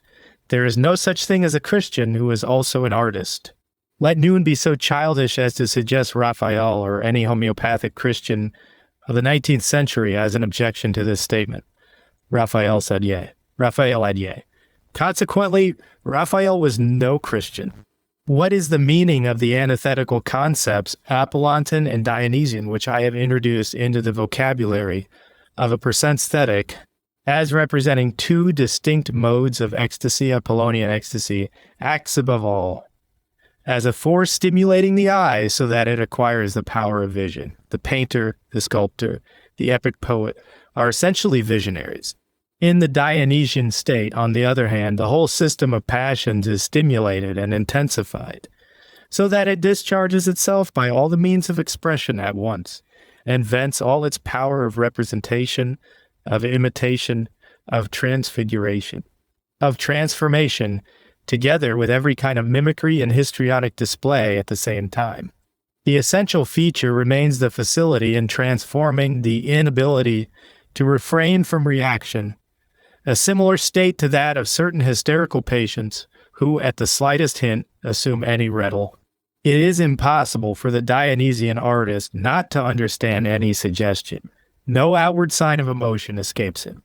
He possesses the instinct of comprehension and of divination in the highest degree. Just as he is capable of the most perfect art of communication, he enters into every skin, into every passion. He is continually changing himself. Music, as we understand it today, is likewise a general excitation and discharge of the emotions. But notwithstanding this, it is only the remnant of a much richer world of emotional expression, a mere residuum of Dionysian histories. For music to be made possible as a special art, quite a number of senses, in particular the muscular sense, had to be paralyzed, at least relatively. for all rhythm still appeals to our muscles to a certain extent. And thus man no longer imitates and represents physically everything he feels as soon as he feels it. Nevertheless, that is the normal Dionysian state, and in any case, its primitive state. Music is the slowly attained specialization of this state at the cost of kindred capacities. Section 2. The actor, the mime, the dancer, the musician, and the lyricist are in their instincts fundamentally related, but they have gradually specialized in their particular branch and become separated, even to the point of contradiction. The lyricist remains united with the musician for the longest period of time, and the actor with the dancer. The architect manifests neither a Dionysian nor an Apollonian state in his the great act of will, the will that moveth mountains, the ecstasy of the great will, which aspires to art. The most powerful men have always inspired architects. The architect has always been under the suggestion of power. In the architectural structure, man's pride, man's triumph over gravitation, man's will to power assume a visible form. Architecture is a sort of oratory of power by means of forms. Now it is persuasive, even flattering, and at other times merely commanding. The highest sensation of power and security finds expression in grandeur of style. That power which no longer requires to be proved, which scorns to please, which responds only with difficulty, which feels no witnesses around it, which is oblivious of the fact that it is being opposed, which relies on itself fatalistically, and is a law among laws. Such power expresses itself quite naturally in grandeur of style. I have been reading the life of Thomas Carlyle, that unconscious and involuntary farce, that heroic moral interpretation of dyspeptic moods. Carlyle, a man of strong words and attitudes, a rhetorician by necessity, who seems ever to be tormented by the desire of finding some kind of strong faith, and by his inability to do so, in this respect a typical romanticist. To yearn for a strong faith is not the proof of a strong faith, but rather the reverse. If a man have a strong faith, he can indulge in the luxury of skepticism. He is strong enough, firm enough, well knit enough for such a luxury. Carlyle stupefies something in himself by means of the fortissimo of his reverence for men of a strong faith, and his rage over those who are less foolish. He is in sore need of noise. An attitude of constant and passionate dishonesty towards himself, this is his proprium. By virtue of this, he is and remains interesting. Of course, in England, he is admired precisely on account of his honesty. Well, that is English, and in view of the fact that the English are the nation of consummate cant, it is not only comprehensible, but also very natural. At bottom, Carlyle is an English atheist who makes it a point of honor not to be one. Emerson, he is much more enlightened, much broader, more versatile, and more subtle than Carlyle, but above all, he is happier. He is one who instinctively lies on ambrosia and who leaves the indigestible parts of things on his plate. Compared with Carlyle, he is a man of taste. Carlyle, who was very fond of him, nevertheless declared that he does not give us enough to chew. This is perfectly true, but it is not unfavorable to Emerson. Emerson possesses that kindly intellectual cheerfulness which deprecates overmuch seriousness. He has absolutely no idea of how old he is already and how young he will yet be, he could have said of himself in Lope de Vega's words. Yo mi suicido amt mtsmo. His mind is always finding reasons for being contented and even thankful. And at times he gets preciously near to that serene superiority of the bourgeois who, returning from an amorous rendezvous tam quam bene gesta, said gratefully, ad decent vires, tamen es laudanda voluptas. And tell Darwin, as to the famous struggle for existence, it seems to me, for the present, to be more of an assumption than a fact. It does occur, but as an exception. The general condition of life is not one of want or famine, but rather of riches, of lavish luxuriance, and even of absurd prodigality.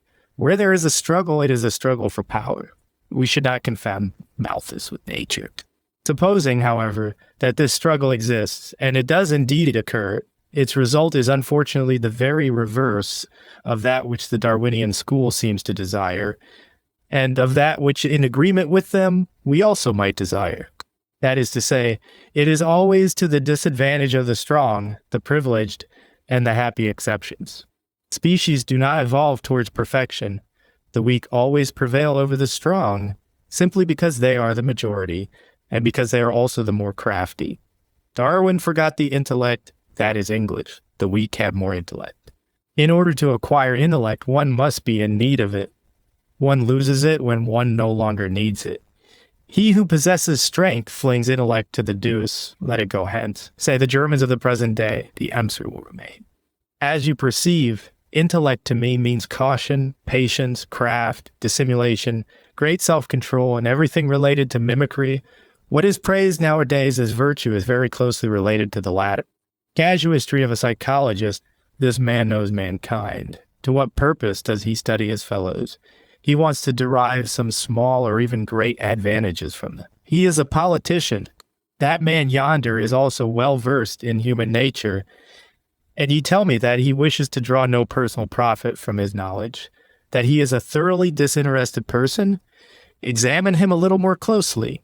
Maybe he wishes to derive a more wicked advantage from his possession, namely, to feel superior to men, to be able to look down upon them, no longer to feel one of them. This disinterested person is a despiser of mankind, and the former is of a more humane type, whatever appearances may seem to say to the contrary. At least he considers himself the equal of those about him. At least he classifies himself with them. The psychological tact of Germans seems to me to have been set in doubt by a whole series of cases which my modesty forbids me to enumerate. In own case, at least, I shall not let the occasion slip for substantiating my contention. I bear the Germans a grudge for having made a mistake about Kant and his backstairs philosophy, as I call it. Such a man was not the type of intellectual uprightness. Another thing I hate to hear is a certain infamous, and the Germans say, Goethe and Schiller. I even fear that they say Schiller and Goethe, has nobody found Schiller out yet? But there are other ands which are even more egregious. With my own ears I have heard, only among university professors it is true. Men speak of Schopenhauer as Hartmann, the most intellectual men, provided they are also the most courageous, experience the most excruciating tragedies. But on that very account they honor life, because it confronts them with its most formidable antagonism.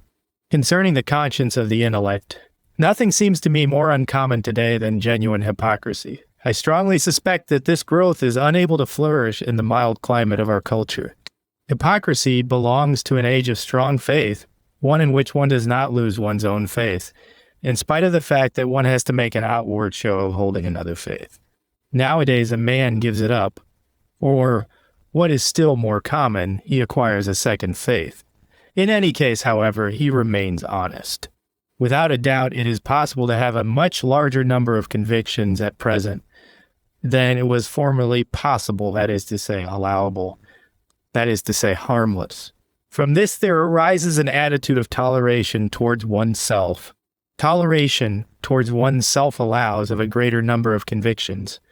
The latter lie comfortably side by side, and they take jolly good care, as all the world does today, not to compromise themselves. How does a man compromise himself today? When he is consistent, when he pursues a straight course, when he has anything less than 5 faces, when he is genuine. I very greatly fear that modern man is much too fond of comfort for certain vices, and the consequence is that the latter are dying out. Everything evil which is the outcome of strength of will, and maybe there is nothing evil without the strength of will, degenerates in our muggy atmosphere into virtue. The few hypocrites I have known only imitated hypocrisy. Like almost every 10th man today, they were actors, beautiful and ugly. Nothing is more relative. Let us say more restricted than our sense of the beautiful. He who would try to divorce it from the delight man finds in his fellows would immediately lose his footing. Beauty in itself is simply a word. It is not even a concept. In the beautiful man postulates himself as the standard of perfection. In exceptional cases, he worships himself as that standard. A species has no other alternative than to say yea of itself alone, in this way. Its lowest instinct, the instinct of self-preservation and self-expansion, still radiates in such sublimities. Man imagines the world itself to be overflowing with beauty. He forgets that he is the cause of it all. He alone has endowed it with beauty. Alas, and only with all too human beauty. Truth to tell, man reflects himself in things. He thinks everything beautiful that throws his own image back at him.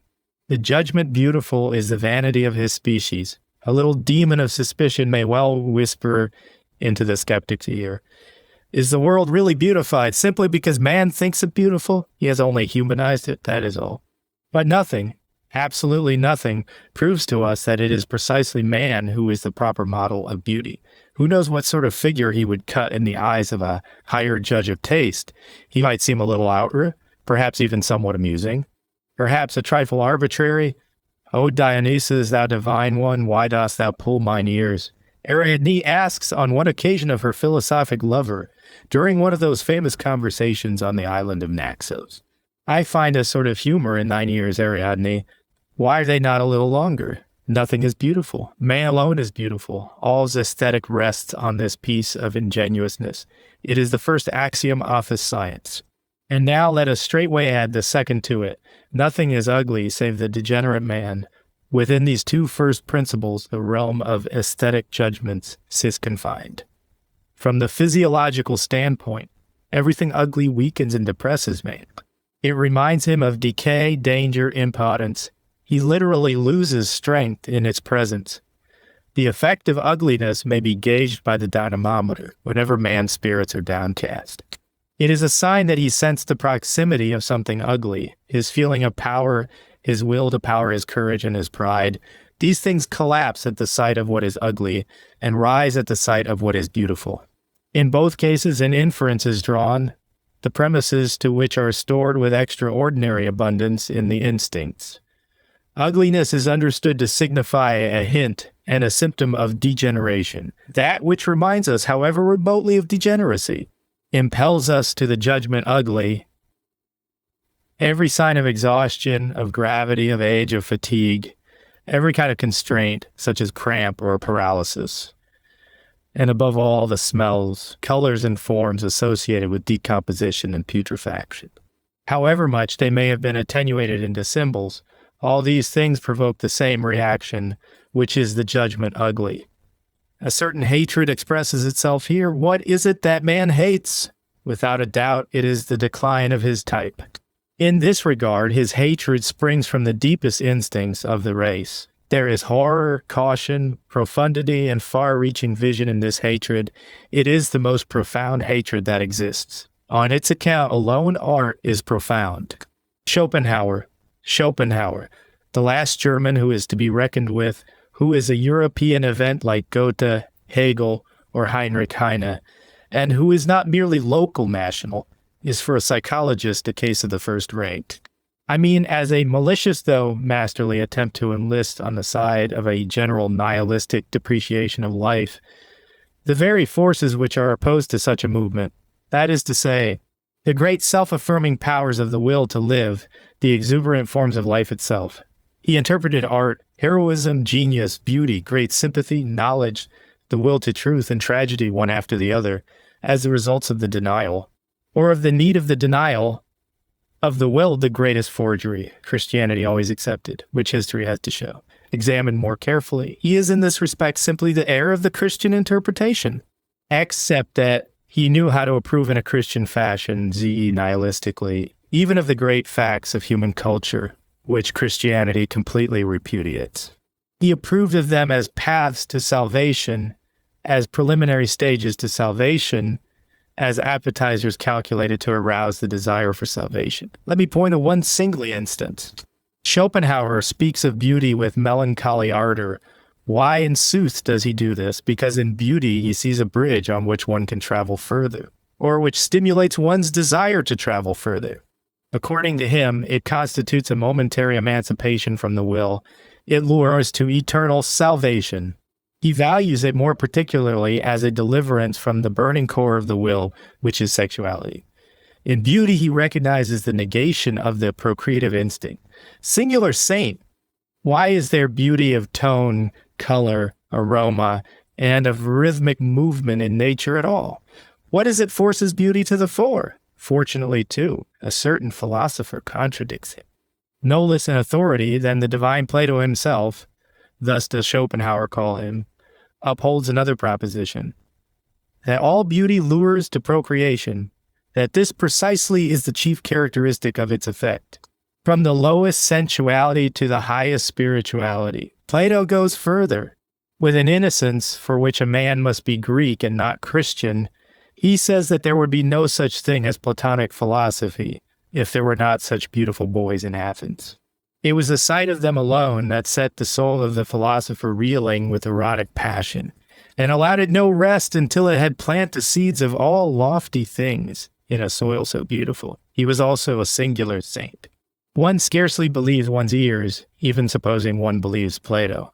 At least one realizes that philosophy was pursued differently in Athens, above all publicly. Nothing is less Greek than the cobweb spinning with concepts by an anchorite amor intellectualis deck after the fashion of Spinoza. Philosophy, according to Plato's style, might be defined rather as an erotic competition, as a continuation and a spiritualization of the old agonal gymnastics and the conditions on which they depend. What was the ultimate outcome of this philosophic eroticism of Plato's? A new art form of the Greek aeon, dialectics. In opposition to Schopenhauer and to the honor of Plato, I would remind you that all the higher culture and literature of classical France, as well, become the soil of sexual interest. In all its manifestations, you may look for gallantry, the senses, sexual competition in woman, and you will not look in vain. L'art pour art, the struggle against the purpose in art is always a struggle against the moral tendency in art, against its subordination to morality.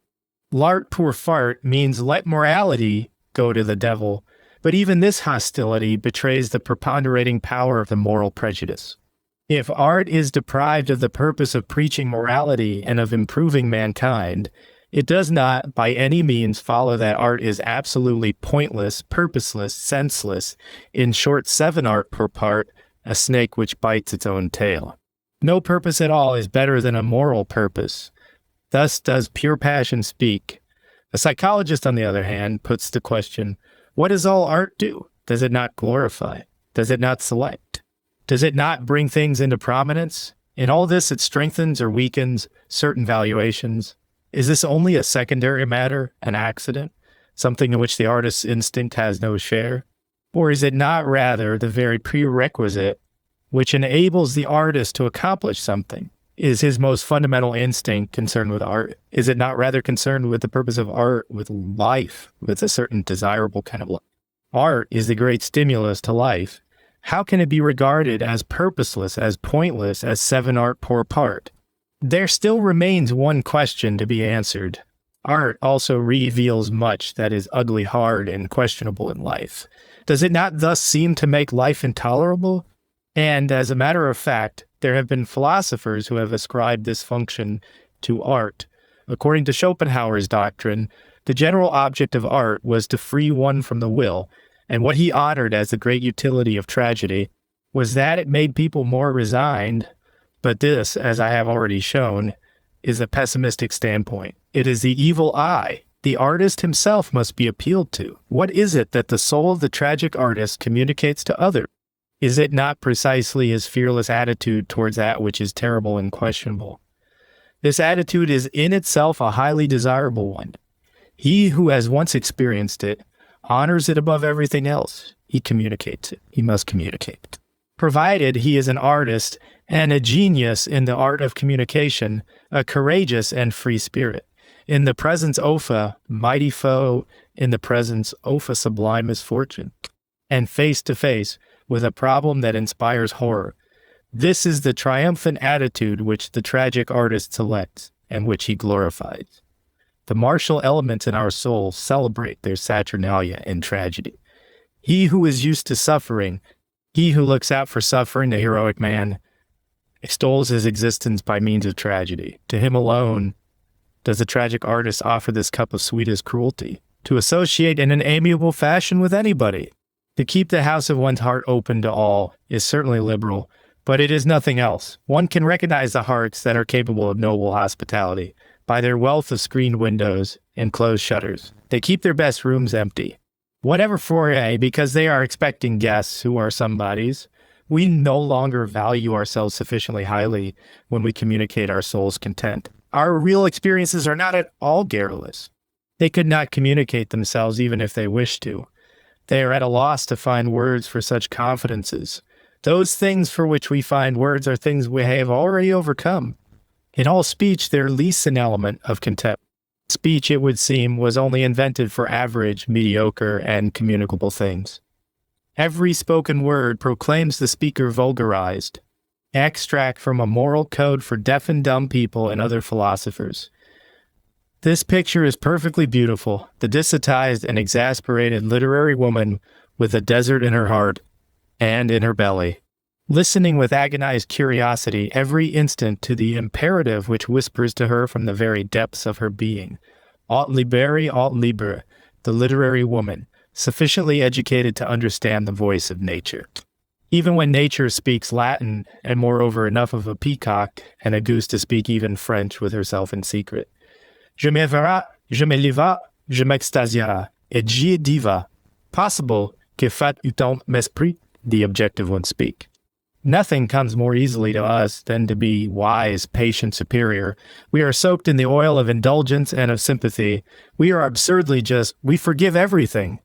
Precisely on that account, we should be severe with ourselves. For that very reason, we ought from time to time to go in for a little emotion, a little emotional vice. It may seem bitter to us, and between ourselves we may even laugh at the figure which it makes us cut. But what does it matter? We have no other kind of self-control left. This is our asceticism, our manner of performing penance, zo become personal, the virtues of the impersonal and objective one. Extract from a doctor's examination paper. What is the task of all higher schooling? To make man into a machine. What are the means employed? He must learn how to be bored. How is this achieved? By means of the concept duty. What example of duty has he before his eyes? The philologist. It is he who teaches people how to swat. Who is the perfect man? The government official. Which philosophy furnishes the highest formula for the government official? Kant's philosophy. The government official as thing in itself may judge over the government official as appearance. The right to stupidity. The worn-out worker, whose breath is slow, whose look is good-natured, and who lets things slide just as they please. This typical figure, which in this age of labor and of empire is to be met with in all classes of society, has now begun to appropriate even art, including the book, above all the newspaper, and how much more so beautiful nature Italy. This man of the evening, with his savage instincts lulled, as Faust has it, needs his summer holiday, his sea bass, his glacier, his Bayreuth. In such ages, art has the right to be purely foolish, as a sort of vacation for spirit, wit, and sentiment. Wagner understood this. Pure foolishness is a pick-me-up. That another problem of diet, the means with which Julius Caesar preserved himself against sickness and headaches, heavy marches, the simplest mode of living, uninterrupted sojourns in the open air, continual hardships. Generally speaking, these are the self-preservative and self-defensive measures against the extreme vulnerability of those subtle machines, working at the highest pressure, which are called geniuses. The immoralist speaks, nothing is more distasteful to true philosophers than man when he begins to wish. If they see man only at his deeds, if they see this bravest, craftiest, and most enduring of animals even inextricably entangled in disaster, how admirable he then appears to them. They even encourage him. But true philosophers despise the man who wishes as also the desirable man, and all the desiderata and dias of man in general. If a philosopher could be a nihilist, he would be one, for he finds only nonentity behind all human ideals. Or not even nonentity, but vileness, absurdity, sickness, cowardice, fatigue, and all sorts of dregs from out the quaff goblets of his life. How is it that man who as a reality is so estimable ceases from deserving respect the moment he begins to desire? Must he pay for being so perfect as a reality?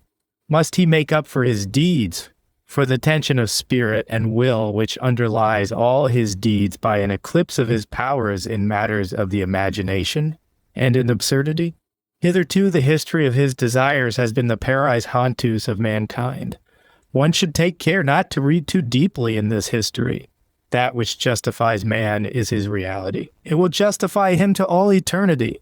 How much more valuable is a real man than any other man who is merely the phantom of desires, of dreams of stinks and of lies, than any kind of ideal man? And the ideal man alone is what the philosopher cannot abide. The natural value of egot sum. Selfishness has as much value as the physiological value of him who practices it. Its worth may be great, or it may be worthless and contemptible. Every individual may be classified according to whether he represents the ascending or the descending line of lice. When this is decided, a canon is obtained by means of which the value of his selfishness may be determined. If he represent the ascending line of life, his value is of course extraordinary. And for the sake of the collective life, which in him makes one step forward, the concern about his maintenance, about procuring his optimismum of conditions may even be extreme. The human unit, the individual, as the people and the philosopher have always understood him, is certainly an error. He is nothing in himself, no atom, no link in the chain, no mere heritage from the past. He represents the whole direct line of mankind up to his own life. If he represent declining development, decay, chronic degeneration, sickness, illnesses are on the whole already the outcome of decline, and not the cause thereof. He is of little worth, and the purest equity would have him zake away as little as possible from those who are lucky strokes of nature.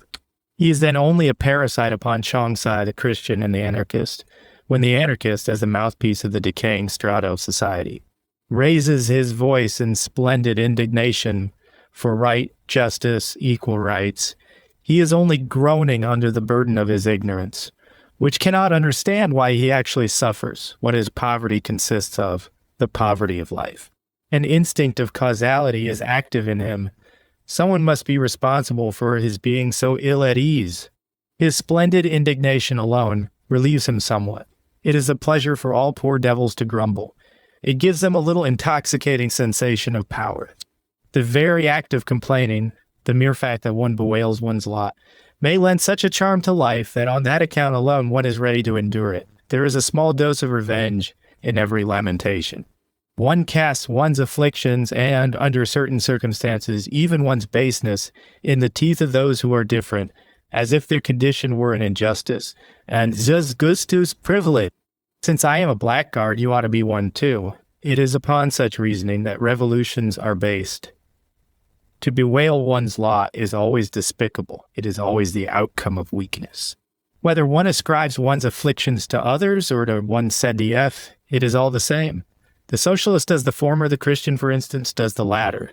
That which is common to both attitudes, or rather, that which is equally ignoble in them both, is the fact that somebody must be too dame if one suffers.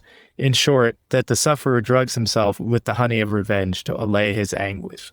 The objects towards which this lust of vengeance, like a lust of pleasure, are directed, are purely accidental causes. In all directions, the sufferer finds reasons for cooling his petty passion for revenge.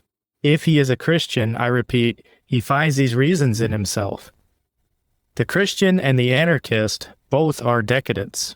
But even when the Christian condemns, slanders, and sullies the world, he is actuated by precisely the same instinct as that which leads the socialistic workmen to curse, calumniate, and cast dirt at society. The last judgment itself is still the sweetest solace to revenge. Revolution, as the socialistic workman expects it, only thought of as a little more remote. The notion of a beyond as well, why a beyond if it be not a means of splashing mud over a here, over this world? A criticism of the morality of decadence and altruistic morality. A morality under which selfishness withers is in all circumstances a bad sign. This is true of individuals and above all of nations. The best are lacking when selfishness begins to be lacking. Instinctively to select that which is harmful to one, to be lured by disinterested motives, these things almost provide the formula for decadence. Not to have one's own interests at heart. This is simply a moral fig leaf concealing a very different fact, a physiological one, to wit. I no longer know how to find what is to my interest, disintegration of the instincts. All is up with man when he becomes altruistic. Instead of saying ingenuously, I am no longer any good. The lie of morality in the decadent's mouth says, nothing is any good. Life is no good. A judgment of this kind ultimately becomes a great danger, for it is infectious and it soon flourishes on the polluted soil of society. With tropical luxuriance, now as a religion, Christianity, anon as a philosophy, Schopenhauerism, in certain circumstances the mere effluvia of such a venomous vegetation, springing as it does out of the very heart of putrefaction, can poison life for thousands and thousands of years. Immoral for doctors, a sick man is a parasite of society. In certain cases it is indecent to go on living. To continue to vegetate in a state of cowardly dependence upon doctors and special treatments, once the meaning of life, the right to life, has been lost, ought to be regarded with the greatest contempt by society. The doctors, for their part, should be the agents for imparting this contempt. They should no longer prepare prescriptions, but should every day administer a fresh dose of disgust to their patients. A new responsibility should be created. That of the doctor, the responsibility of ruthlessly suppressing and eliminating degenerate life, in all cases in which the highest interest of life itself, of ascending life, demands such a course, for instance, in favor of the right of procreation, in favor of the right of being born, in favor of the right to live. One should die proudly, when it is no longer possible to live proudly. Death should be chosen freely, death at the right time, faced clearly and joyfully and embraced. While one is surrounded by one's children and other witnesses, it should be effected in such a way that a proper farewell is still possible. That he who is about to take leave of us is still Zez himself, and really capable not only of valuing what he has achieved and willed in life, but also of summing up the value of life itself. Everything precisely the opposite of the ghastly comedy which Christianity has made of the hour of death. We should never forgive Christianity for having so abused the weakness of the dying man as to do violence to his conscience, or for having used his manner of dying as a means of valuing both man and his past, in spite of all cowardly prejudices. It is our duty in this respect, above all, to reinstate the proper, that is to say, the physiological aspect of so-called natural death, which, after all, is perfectly unnatural and nothing else than suicide. One never perishes through anybody's fault but one's own. The only thing is that the death which takes place in the most contemptible circumstances, the death that is not free, the death which occurs at the wrong time, is the death of a coward. Out of the very love one bears to life, one should wish death to be different from this, that is to say, free, deliberate, and neither a matter of chance nor of surprise. Finally, let me whisper a word of advice to our friends, the pessimists and all other decadents. We have not the power to prevent ourselves from being born, but this error, for sometimes it is an error, can be rectified if we choose. The man who does away with himself performs the most estimable of deeds. He almost deserves to live for having done so. Society, nay, life itself, derives more profit from such a deed than from any sort of life spent in renunciation, anemia, and other virtues. At least the suicide frees others from the sight of him. At least he removes one objection against life. Pessimism, per adver, can be proved only by the self-refutation of the pessimists themselves. One should go a step further in one's consistency. One should not merely deny life with the world as will and idea, as Schopenhauer did. One should, in the first place, deny Schopenhauer. Incidentally, pessimism, however infectious it may be, does not increase the morbidness of an age or of a whole species. It is rather the expression of that morbidness. One falls a victim to it in the same way as one falls a victim to cholera. One must already be predisposed to the disease. Pessimism in itself does not increase the number of the world's decadents by a single year. Let me remind you of the statistical fact that in those years in which cholera rages, the total number of deaths does not exceed that of other years. Have we become more immoral? As might have been expected, the whole evoxty of moral stultification, which, as is well known, passes for morality itself in Germany, hurled itself against my concept beyond good and evil. I could tell you some nice tales about this. Above all, people tried to make me see the incontestable superiority of our age in regard to moral sentiment and the progress we had made in these matters.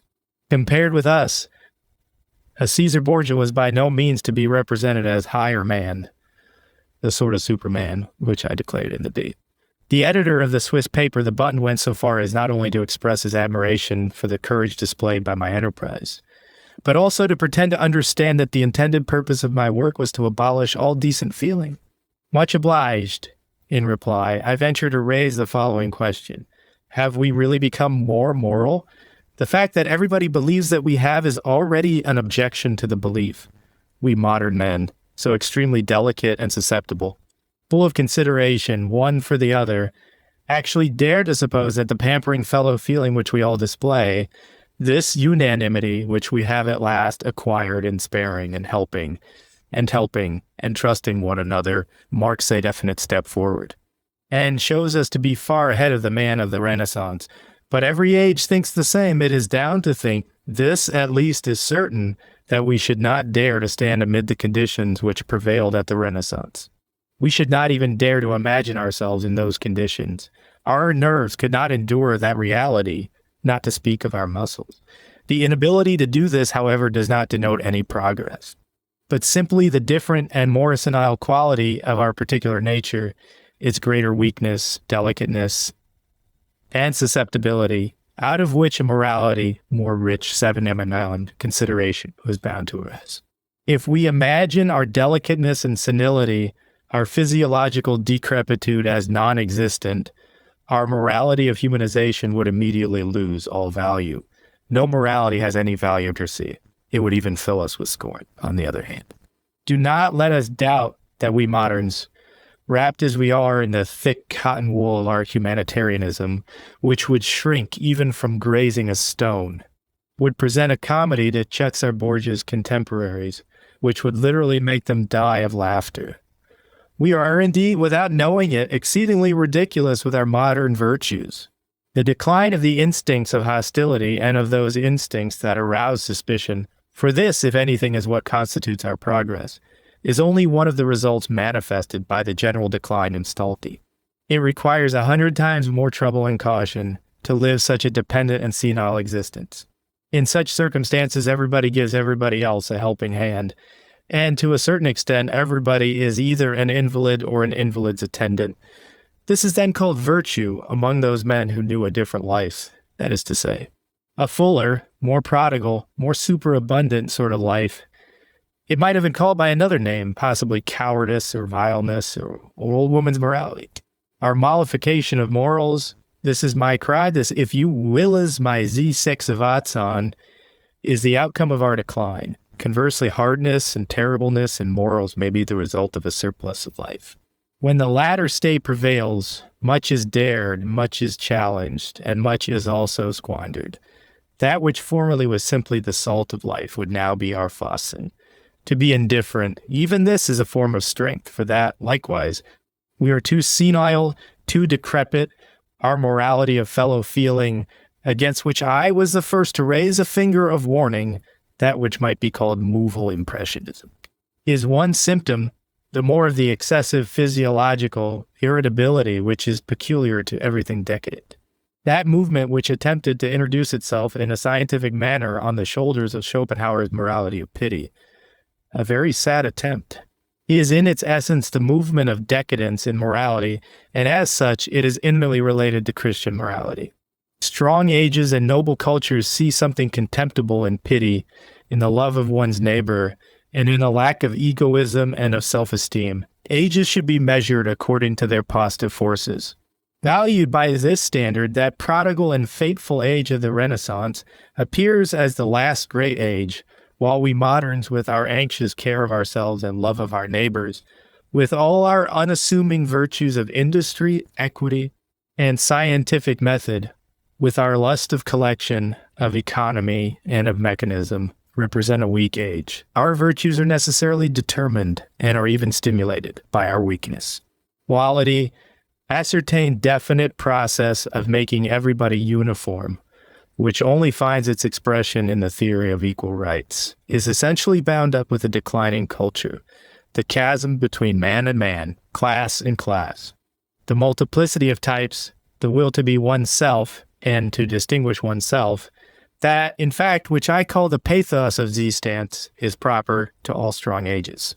The force of tension, nay, the tension itself between extremes grows slighter every day. The extremes themselves are tending to become obliterated to the point of becoming identical. All our political theories and state constitutions, not by any means excepting the German Empire, are the logical consequences, the necessary consequences of decline. The unconscious effect of decadence has begun to dominate even the ideals of the various sciences. My objection to the whole of English and French sociology still continues to be this, that it knows only the decadent form of society from experience, and, with perfectly childlike innocence, takes the instincts of decline as the norm, the standard of sociological valuations.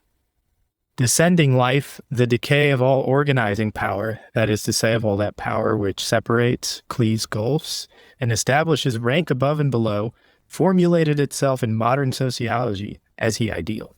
Our socialists are decadent, but Herbert Spencer was also a decadent. He saw something to be desired in the triumph of altruism. My concept of freedom, sometimes the value of a thing does not lie in that which it helps us to achieve, but in the amount we have to pay for it, what it costs us. For instance, liberal institutions straightway cease from being liberal the moment they are soundly established. Once this is attained, no more grievous and more thorough enemies of freedom exist than liberal institutions. One knows, of course, what they bring about. They undermine the will to power. They are the leveling of mountain and valley exalted to a morality. They make people small, cowardly, and pleasure-loving. By means of them, the gregarious animal invariably triumphs. Liberalism, or in plain English, the transformation of mankind, TNEO cattle. The same institutions, so long as they are fought for, produce quite other results. Then indeed they promote the cause of freedom quite powerfully. Regarded more closely, it is war which produces these results, war in favor of liberal institutions, which as war allows the illiberal instincts to subsist. For war trains men to be free. What in sooth is freedom? Freedom is the will to be responsible for ourselves. It is to preserve the distance which separates us from other men, to grow more indifferent to hardship, to severity, to privation, and even to life itself. To be ready to sacrifice men for one's cause, oneself included. Freedom denotes that the virile instincts which rejoice in war and in victory prevail over other instincts, for instance, over the instincts of happiness. The man who has won his freedom, and how much more so, therefore, the spirit that has won its freedom, tramples ruthlessly upon that contemptible kind of comfort which tea grocers, Christians, cows, women, Englishmen, and other democrats worship in their dreams. The free man is a war czar. How is freedom measured in individuals as well as in nations? According to the resistance which has to be overcome, according to the Paris which it costs to remain uppermost. The highest type of free man would have to be sought where the greatest resistance has continually to be overcome, 5 paces away from tyranny, on the very threshold of the danger of thraldom.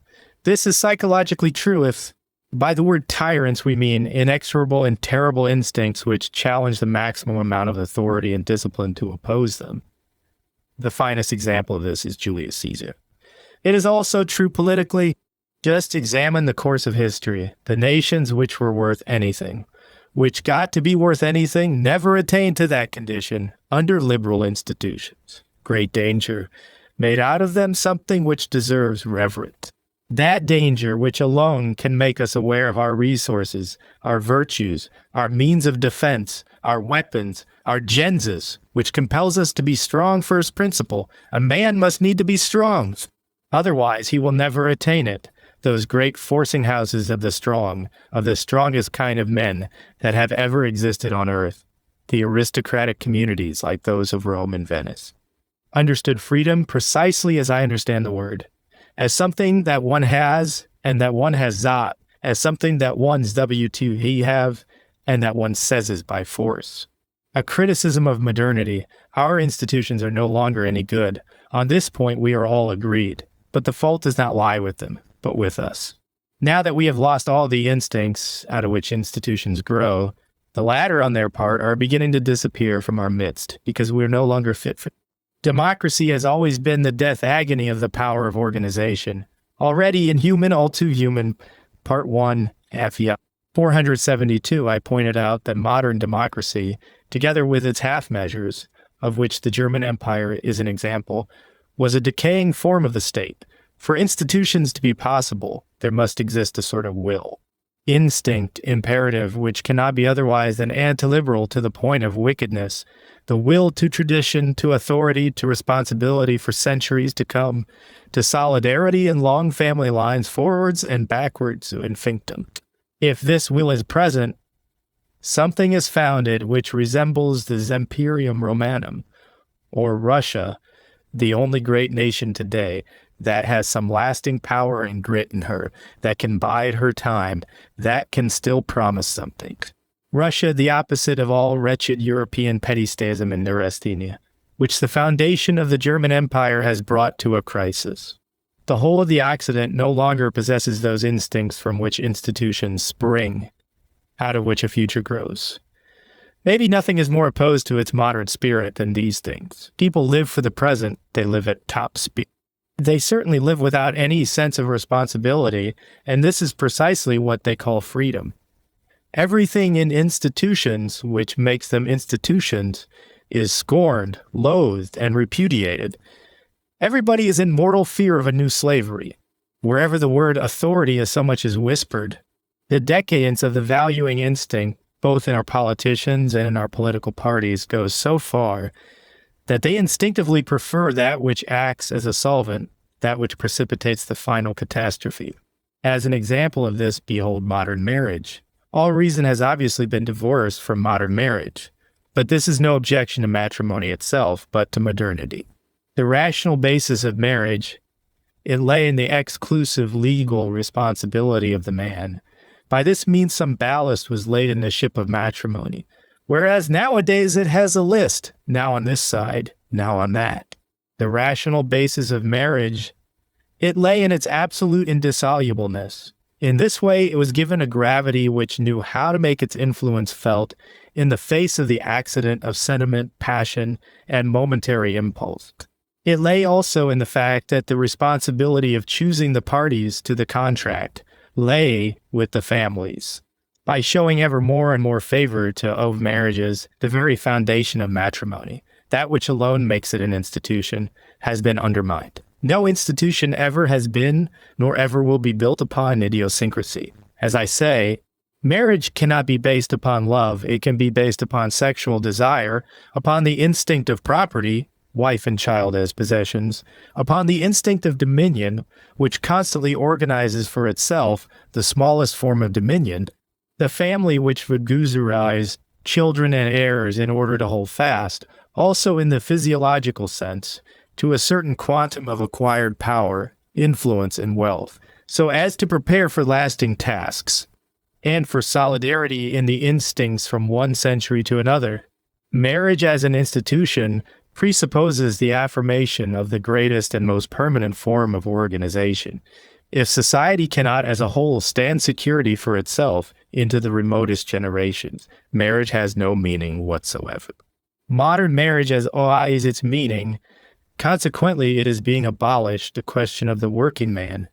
The mere fact that there is such a thing as the question of the working man is due to stupidity, or at bottom to degenerate instincts which are the cause of all the stupidity of modern times. Concerning certain things, no questions ought to be put, the first imperative principle of instinct.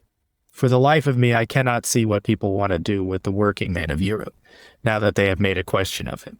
He is far too comfortable to cease from questioning ever more and more, and with ever less modesty. After all, he has the majority on his side. There is now not the slightest hope that an unassuming and contented sort of man, after the style of the Chinaman, will come into being in this quarter, and this would have been the reasonable course. It was even a dire necessity. What has been done? Everything has been done with the view of nipping the very prerequisite of this accomplishment in the bud. With the most frivolous thoughtlessness, those selfsame instincts by means of which a working class becomes possible, and arable even to its members themselves, have been destroyed root and branch. The working man has been declared fit for military service. He has been granted the right of combination and of voting. Can it be wondered at that he already regards his condition as one of distress, expressed morally as an injustice.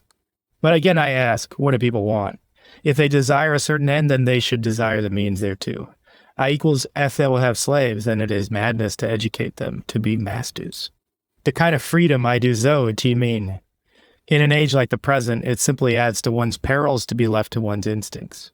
The instincts contradict, disturb, and destroy each other.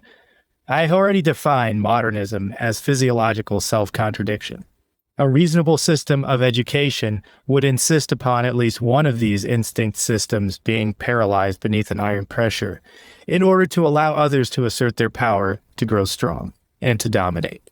At present, the only conceivable way of making the individual possible would be to prune him of making him possible, that is to say, whole. The very reverse occurs. Independence, free development, and J. Assessor Aller are clamored for most violently precisely by those for whom no restraint could be too severe. This true 27 pulse, it is true in art. But this is a symptom of decadence. Our modern notion of freedom is one proof the more of the degeneration of instinct. Where faith sees necessary, nothing is more rare among moralists and saints than uprightness. Maybe they say the reverse is true, maybe they even believe it. For when faith is more useful, more effective, more convincing than conscious hypocrisy, by instinct that hypocrisy forthwith becomes zizemnosid, first principle towards the understanding of great saints. The same holds good of philosophers, that other order of saints. Their whole business compels them to concede only certain truths, that is to say, those by means of which their particular trade receives the public sanction. To speak tauntingly, the truths of practical reason. They know what they must prove. In this respect, they are practical. They recognize each other by the fact that they agree upon certain truths. Thou shalt not lie, in plain English. Swear, Mr. Philosopher, of speaking the truth. A quiet hint to conservatives, that which we did not know formerly, and know now or might know if we chose, is the fact that a retrograde formation, a reversion in any sense or degree, is absolutely impossible. We physiologists, at least, are aware of this. But all priests and moralists have believed in it. They wish to drag and screw man back to a Jazormer standard of virtue. Morality has always been a Procrustean bed. Even the politicians have imitated the preachers of virtue in this matter. There are parties at the present day whose one aim and dream is to make all things adopt the crab march, but not everyone can be crab. It cannot be helped. We must go forward. That is to say, step by step, further and further into decadence. This is my definition of modern progress. We can hinder this development, and by so doing dam up and accumulate degeneration itself, and render it more convulsive, more volcanic. We cannot do more. My concept of genitus, great men like great ages, are explosive material, in which a stupendous amount of power is accumulated. The first conditions of their existence are always historical and physiological. They are the outcome of the fact that for long ages, energy has been collected, hoarded up, saved up, and preserved for their use, and that no explosion has taken place. When the tension in the bulk has become sufficiently excessive, the most fortuitous stimulus suffices in order to call genius, great deeds, and momentous fate into the world. What, then, is the good of all environment, historical periods, zeitgeist, spirit of the age, and public opinion? Take the case of Napoleon. France of the Revolution, and still more of the period preceding the Revolution, would have brought forward a type which was the very reverse of Napoleon. It actually did produce such a type. And because Napoleon was something different, the heir of a stronger, more lasting, and older civilization than that which in France was being smashed to atoms, he became master there. He was the only master there. Great men are necessary. Great men are necessary. The age in which they appear is a matter of chance. The fact that they almost invariably master their age is accounted for simply by the fact that they are stronger, that they are older, and that power has been stored longer for them. The relation of a genius to his age is that which exists between strength and weakness and between maturity and youth. The age is relatively always very much younger, thinner, less mature, less resolute, and more childish. The fact that the general opinion in France at the present day is utterly different on this very point in Germany too. But that is of no consequence. The fact that in that country the theory of environment, a regular neuropathic notion, has become sacrosanct and almost scientific, and finds acceptance even among the physiologists, is a very bad and exceedingly depressing sign. In England, too, the same belief prevails, but nobody will be surprised at that. The Englishman knows only two ways of understanding the genius and the great man, either democratically in the style of Buckle, or religiously after the manner of Carlyle. The danger which great men and great ages represent is simply extraordinary. Every kind of exhaustion and of sterility follows in their wake. The great man is an end. The great age, the Renaissance is an end. The genius in work and in deed is necessarily a squanderer. The fact that he spends himself constitutes his greatness. The instinct of self-preservation is as it were suspended in him. The overpowering pressure of outflowing energy in him forbids any such protection and prudence. People call this self-sacrifice. They praise his heroism, his indifference to his own well-being, his utter devotion to an idea, a great cause, a fatherland. All misunderstandings. He flows out, he flows over, he consumes himself, he does not spare himself, and does all this with fateful necessity, irrevocably and voluntarily, just as a river involuntarily bursts its dams. But owing to the fact that humanity has been much indebted to such explosives, it has endowed them with many things, for instance, with a kind of higher morality. This is indeed the sort of gratitude that humanity is capable of. It understands its benefactors, the criminal and his like. The criminal type is the type of the strong man amid unfavorable conditions, a strong man made sick. He lacks the wild and savage state, a form of nature and existence which is freer and more dangerous, in which everything that constitutes the shield and the sword and the instinct of the strong man takes a place by right. Society puts a ban upon his virtues. The most spirited instincts inherent in him immediately become involved with the depressing passions, with suspicion, fear, and dishonor. But this is almost the recipe for physiological degeneration. When a man has to do that which he is best suited to do, which he is most fond of doing, not only clandestinely, but also with long suspense, caution, and ruse, he becomes anemic, and inasmuch as he is always having to pay for his instincts in the form of danger, persecution, and fatalities, even his feelings begin to turn against these instincts. He begins to regard them as fate. It is society, our tame, mediocre, castrated society, in which an untutored son of nature who comes to us from his mountains or from his adventures at sea must necessarily degenerate into a criminal, or almost necessarily, for there are cases in which such a man shows himself to be stronger than society. The Corsican Napoleon is the most celebrated case of this, concerning the problem before us. Dostoevsky's testimony is of importance. Dostoevsky, who incidentally was the only psychologist from whom I had anything to learn. He belongs to the happiest windfalls of my life, happier even than the discovery of Stendhal, this profound man, who was right 10 times over in esteeming the superficial Germans low, found the Siberian convicts among whom he lived for many years.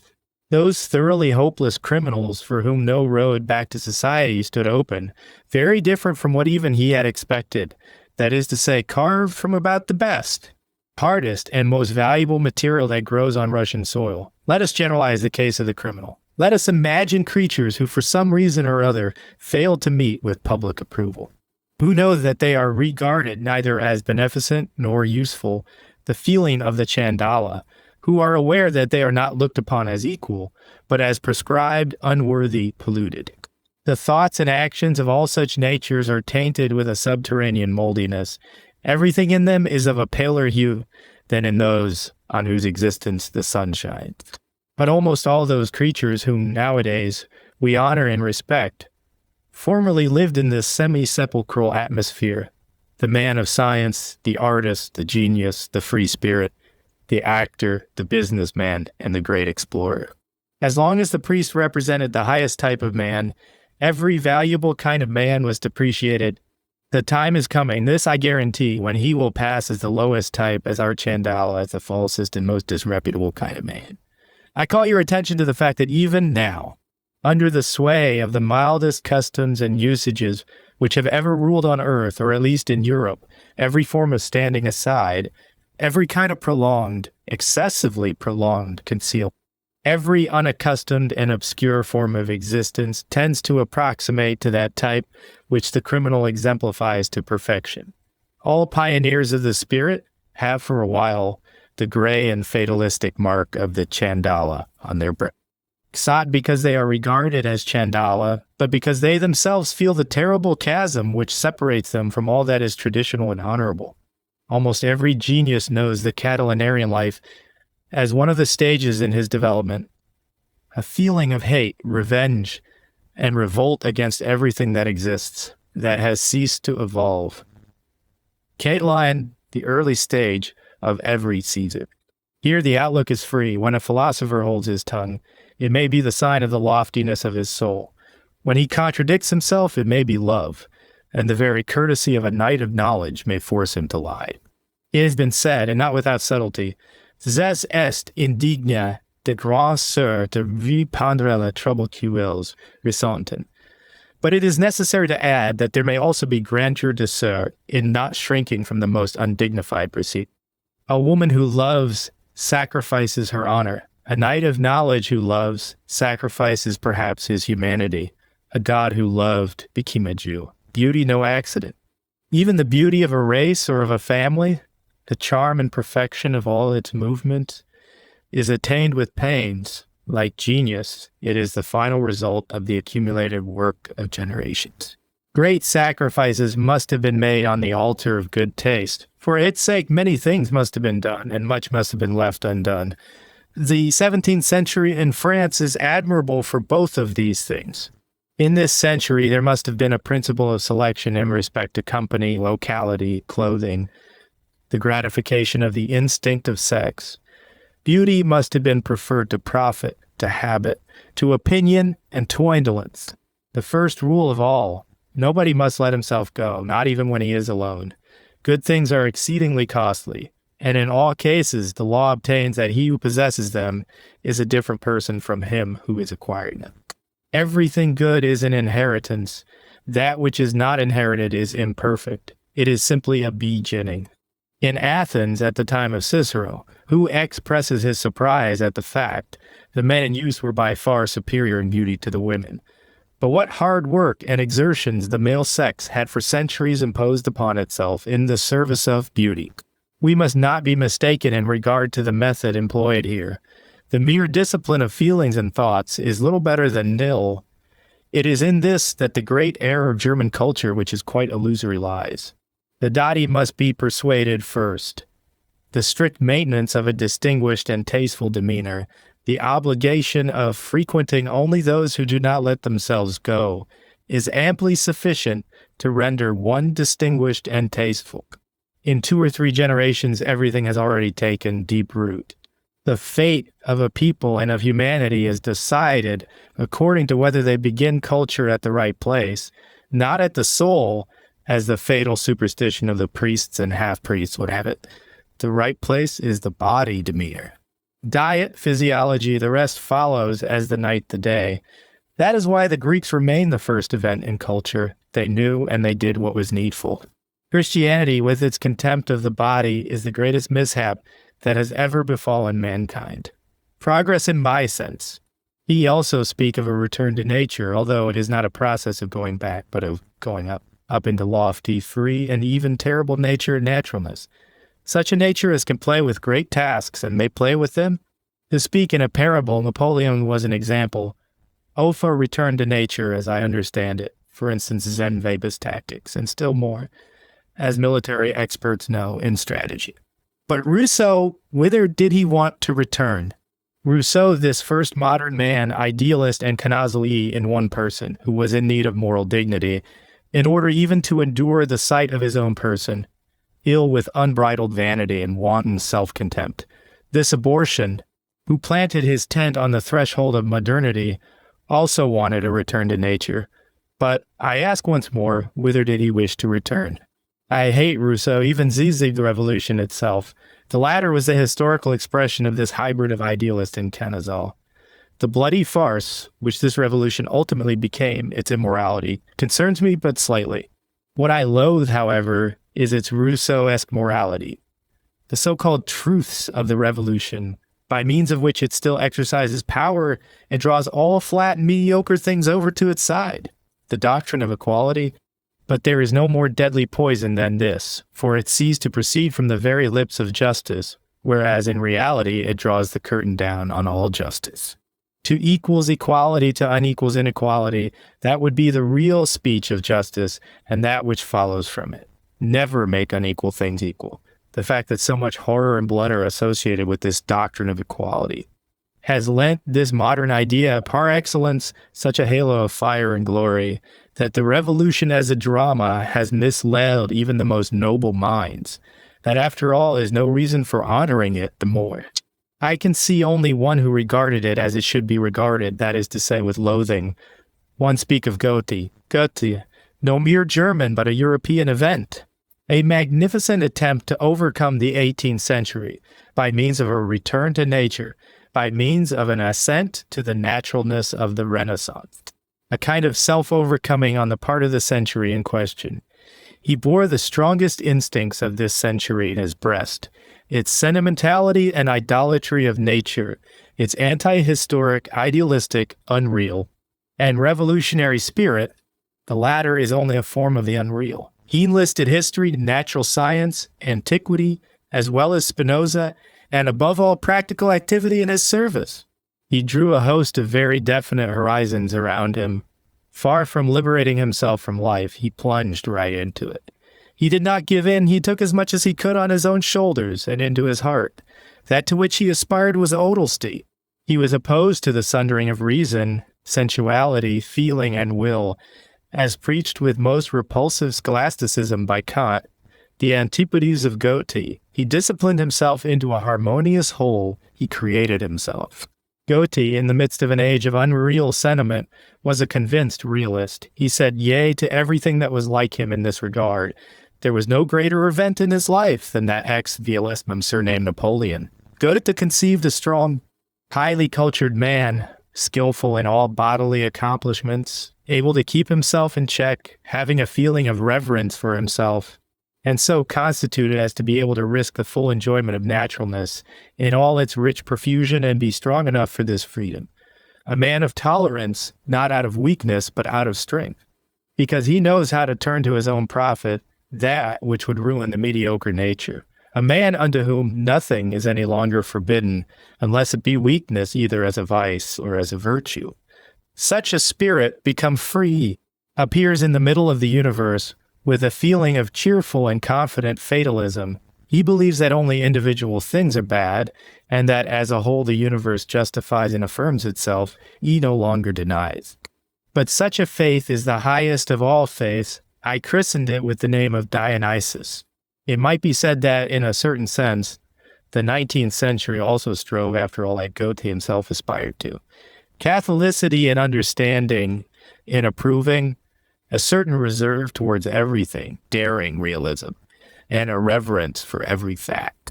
How is it that the total result of this is not a Goethe, but a state of chaos, a nihilistic groan, an inability to discover where one is, an instinct of fatigue, which T.N. Prax is persistently driving Europe, oh hark, back to the 18th century. E.F., for instance, in the form of maudlin romanticism, altruism, hyper-sentimentality, pessimism in taste, and socialism in politics. It is not the 19th century, at least in its closing years, merely an accentuated, brutalized 18th century. That is to say, a century of decadence? And has not Goethe been not alone for Germany, but also for the whole of Europe? Merely an episode, a beautiful in vain. But great men are misunderstood when they are regarded from the wretched standpoint of public utility. The fact that no advantage can be derived from them, plus his indeed self, may perhaps be peculiar to greatness. Goethe is the last German whom I respect. He had understood three things as I understand them. We also agree as to the cross. People often ask me why on earth I write in German. Nowhere am I less read than in the fatherland. But who knows whether I even deserve to be read at present? To create things on which time may try its teeth in vain. To be concerned, both in the form and the substance of my writing, about a certain degree of immortality. Never have I been modest enough to demand less of myself. The aphorism, The sentence in both of which I, as the first among Germans, am a master, are the forms of eternity. It is my ambition to say in 10 sentences what everyone else says in a whole book. What everyone else does Zaz say in a whole book. I have given mankind the deepest book it possesses, my Zarathustra. Before long, I shall give it the most independent one. Chapter 11. Things I owe to the ancients. In conclusion, I will just say a word concerning that world to which I have sought new means of access, to which I may perhaps have found a new passage, the ancient world. My taste, which is perhaps the reverse of tolerant, is very far from saying yea through and through even to this world. On the whole, it is not overeager to say, yeah, it would prefer to say way, and better still, nothing whatever. This is true of whole cultures. It is true of books. It is also true of places and of landscapes. Truth to tell, the number of ancient books that count for something in my life is but small, and the most famous are not of that number. My sense of style, for the epigramma style, was awakened almost spontaneously upon my acquaintance with Sallust. I had not forgotten the astonishment of my respected teacher Corson when he was forced to give his worst Latin pupil the highest marks. At one stroke, I had learned all there was to learn. Condensed, severe, with as much substance as possible in the background, and with cold but roguish hostility towards all beautiful words and beautiful feelings. In these things I found my own particular bent. In my writings up to my Zarathustra, there will be found a verve earnest ambition to attain to the Roman style, to zig the air perennius in style. The same thing happened on my first acquaintance with Horace. Up to the present, no poet has given me the same artistic raptures as those which from the first I received from an Horatian ode. In certain languages, it would be absurd even to aspire to what is accomplished by this poet, this mosaic of words, in which every unit spreads its power to the left and to the right over the whole, by its sound, by its place in the sentence, and by its meaning this hash zixmum in the compass and number of the signs, and the maximum of energy in the signs which is thereby achieved. All this is Roman, and, if you will believe me, noble or excellence. By the side of this, all the rest of poetry becomes something popular, nothing more than senseless sentimental twaddle. I am not indebted to the Greeks for anything like such strong impressions, and to speak frankly, they cannot be to us what the Romans are. One cannot learn from the Greeks. Their style is too strange, it is also too fluid, to be imperative, or to have the effect of a classic. Who would ever have learnt writing from a Greek? Who would ever have learned it without the Roman? Do not let anyone suggest Plato to me. In regard to Plato, I am a thorough skeptic, and have never been able to agree to the admiration of Plato the artist, which is traditional among scholars. And after all, in this matter, the most refined judges of taste and antiquity are on my side. In my opinion, Plato bundles all the forms of style pell-mell together. In this respect, he is one of the first decadents of style. He has something similar on his conscience to that which the Cynics had, who invented the Saturamentia. For the Platonic dialogue, this revoltingly self-complacent and childish kind of dialectics, to exercise any charm over you, you must never have read any good French authors. Fontenelle, for instance. Plato is boring. In reality, my distrust of Plato's fundamental, I find him so very much astray from all the deepest instincts of the Hellenes, so steeped in moral prejudices, so pre-existently Christian, the concept good is already the highest value with him. That rather than use any other expression, I would prefer to designate the whole phenomenon Plato with the hard word superior bunkum. Or, if you would like it better, idealism. Humanity has had to pay dearly for this Athenian having gone to school among the Egyptians, or among the Jews in Egypt, in the great fatality of Christianity. Plato is that double-faced fascination called the ideal, which made it possible for the more noble natures of antiquity to misunderstand themselves and to tread the bridge which led to the cross. And what an amount of Plato is still to be found! In the concept church and in the construction, the system and the practice of the church, my recreation, my predilection, my cure after all Platonism has always been Thucydides. Thucydides and perhaps Machiavelli's Principe are most closely related to me, owing to the absolute determination which they show of refusing to deceive themselves and of seeing reason in reality. not in rationality and still less in morality. There is no more radical cure than Thucydides for the lamentably rose-colored idealization of the Greeks which the classically cultured stripling bears with him into life. As a reward for his public school training, his writings must be carefully studied line by line, and his unuttered thoughts must be read as distinctly as what he actually says. There are few thinkers so rich in unuttered thoughts. In him, the culture of the sophists, that is to say, a culture of realism, receives its most perfect expression.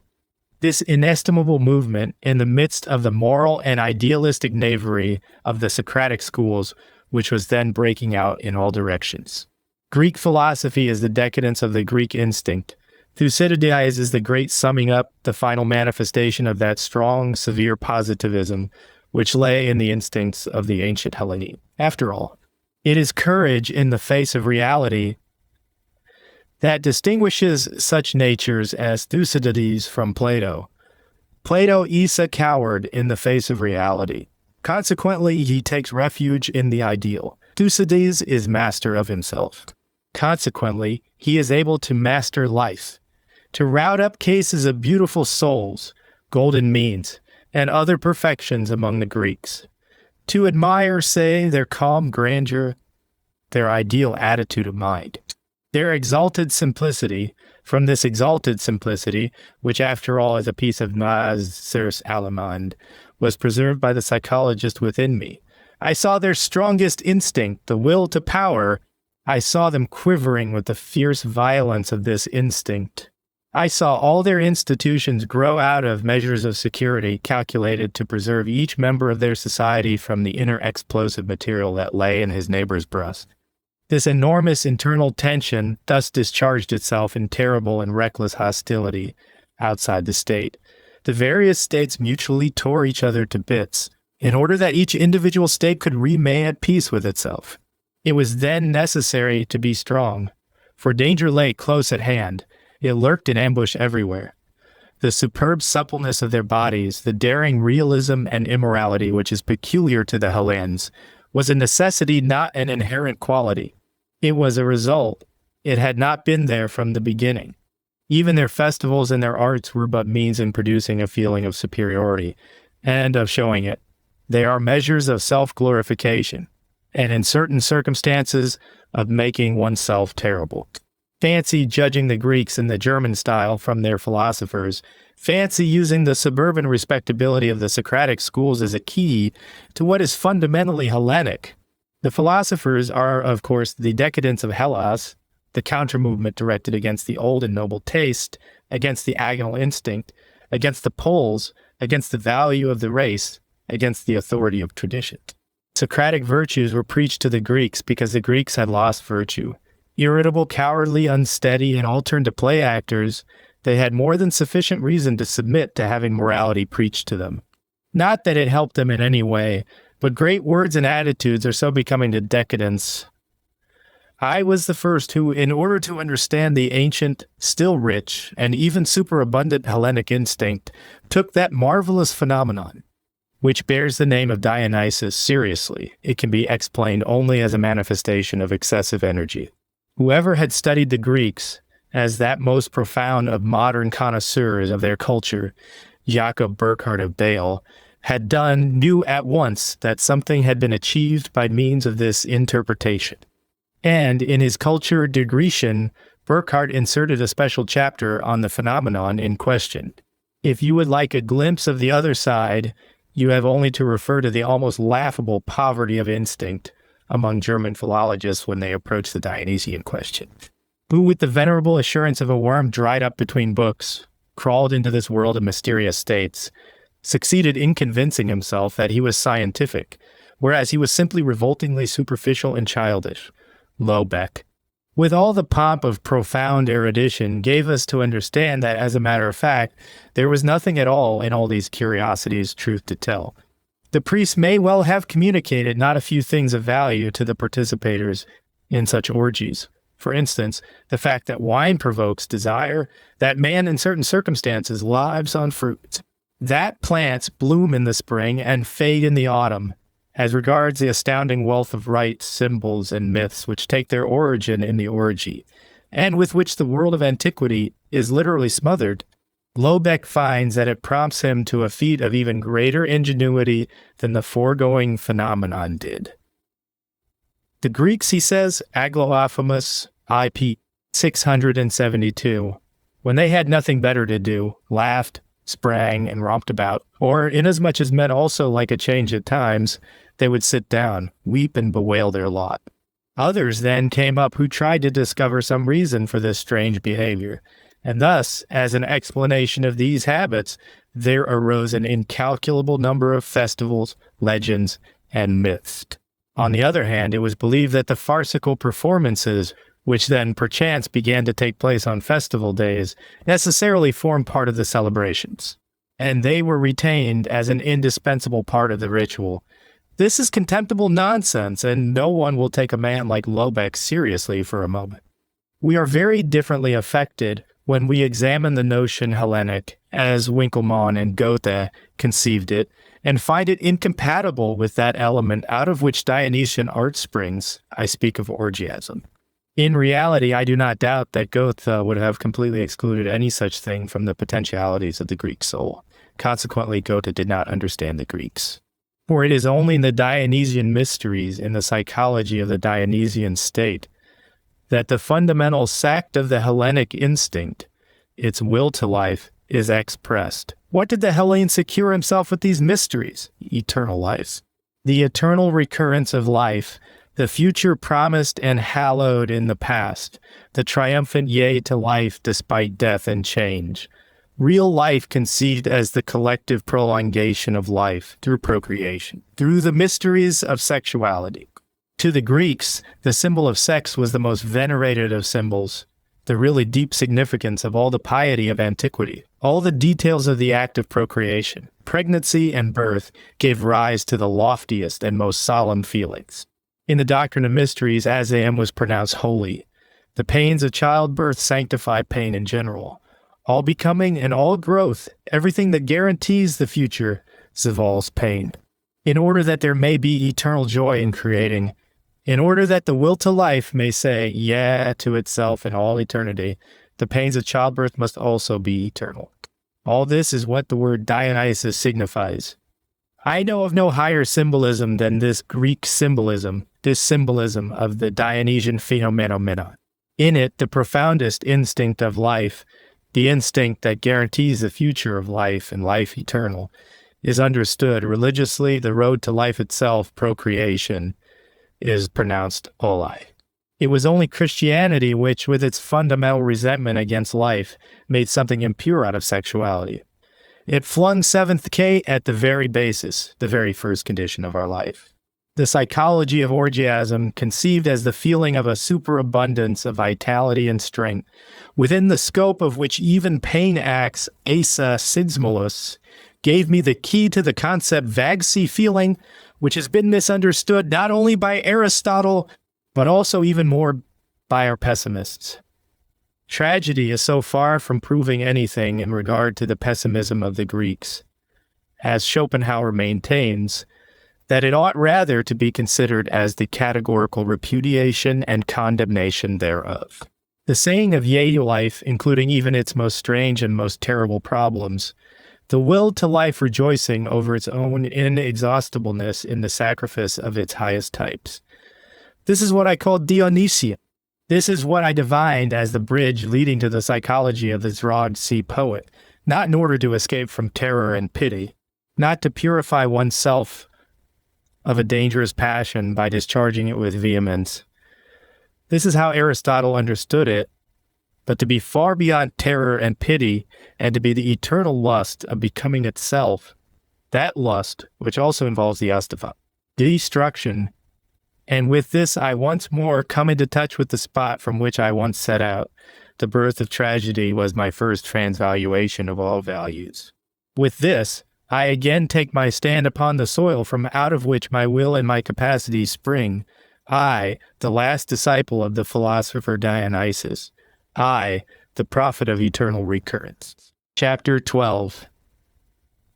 The hammer speaketh. Why so hard, said the diamond once unto the charcoal. Are we then not next of kin? Why so soft, O my brethren? This is my question to vous. For are ye not my brothers? Why so soft, so servile and yielding? Why are your hearts so fond of denial and self-denial? How is it that so little fate looketh out from your eyes? And if you will not be men of fate and inexorable, how can you hope one day to conquer with me? And if your hardness will not sparkle, cut and divide, how can you hope one day to create with me? For all creators are hard. And it must seem to you blessed to stamp your hand upon millenniums as upon wax, blessed to write upon the will of millenniums as upon brass, harder than brass, nobler than brass. Hard through and through is only the noblest. This new table of values, O my brethren, I set over your heads. Become hard, thus spake Zarathustra 3:29.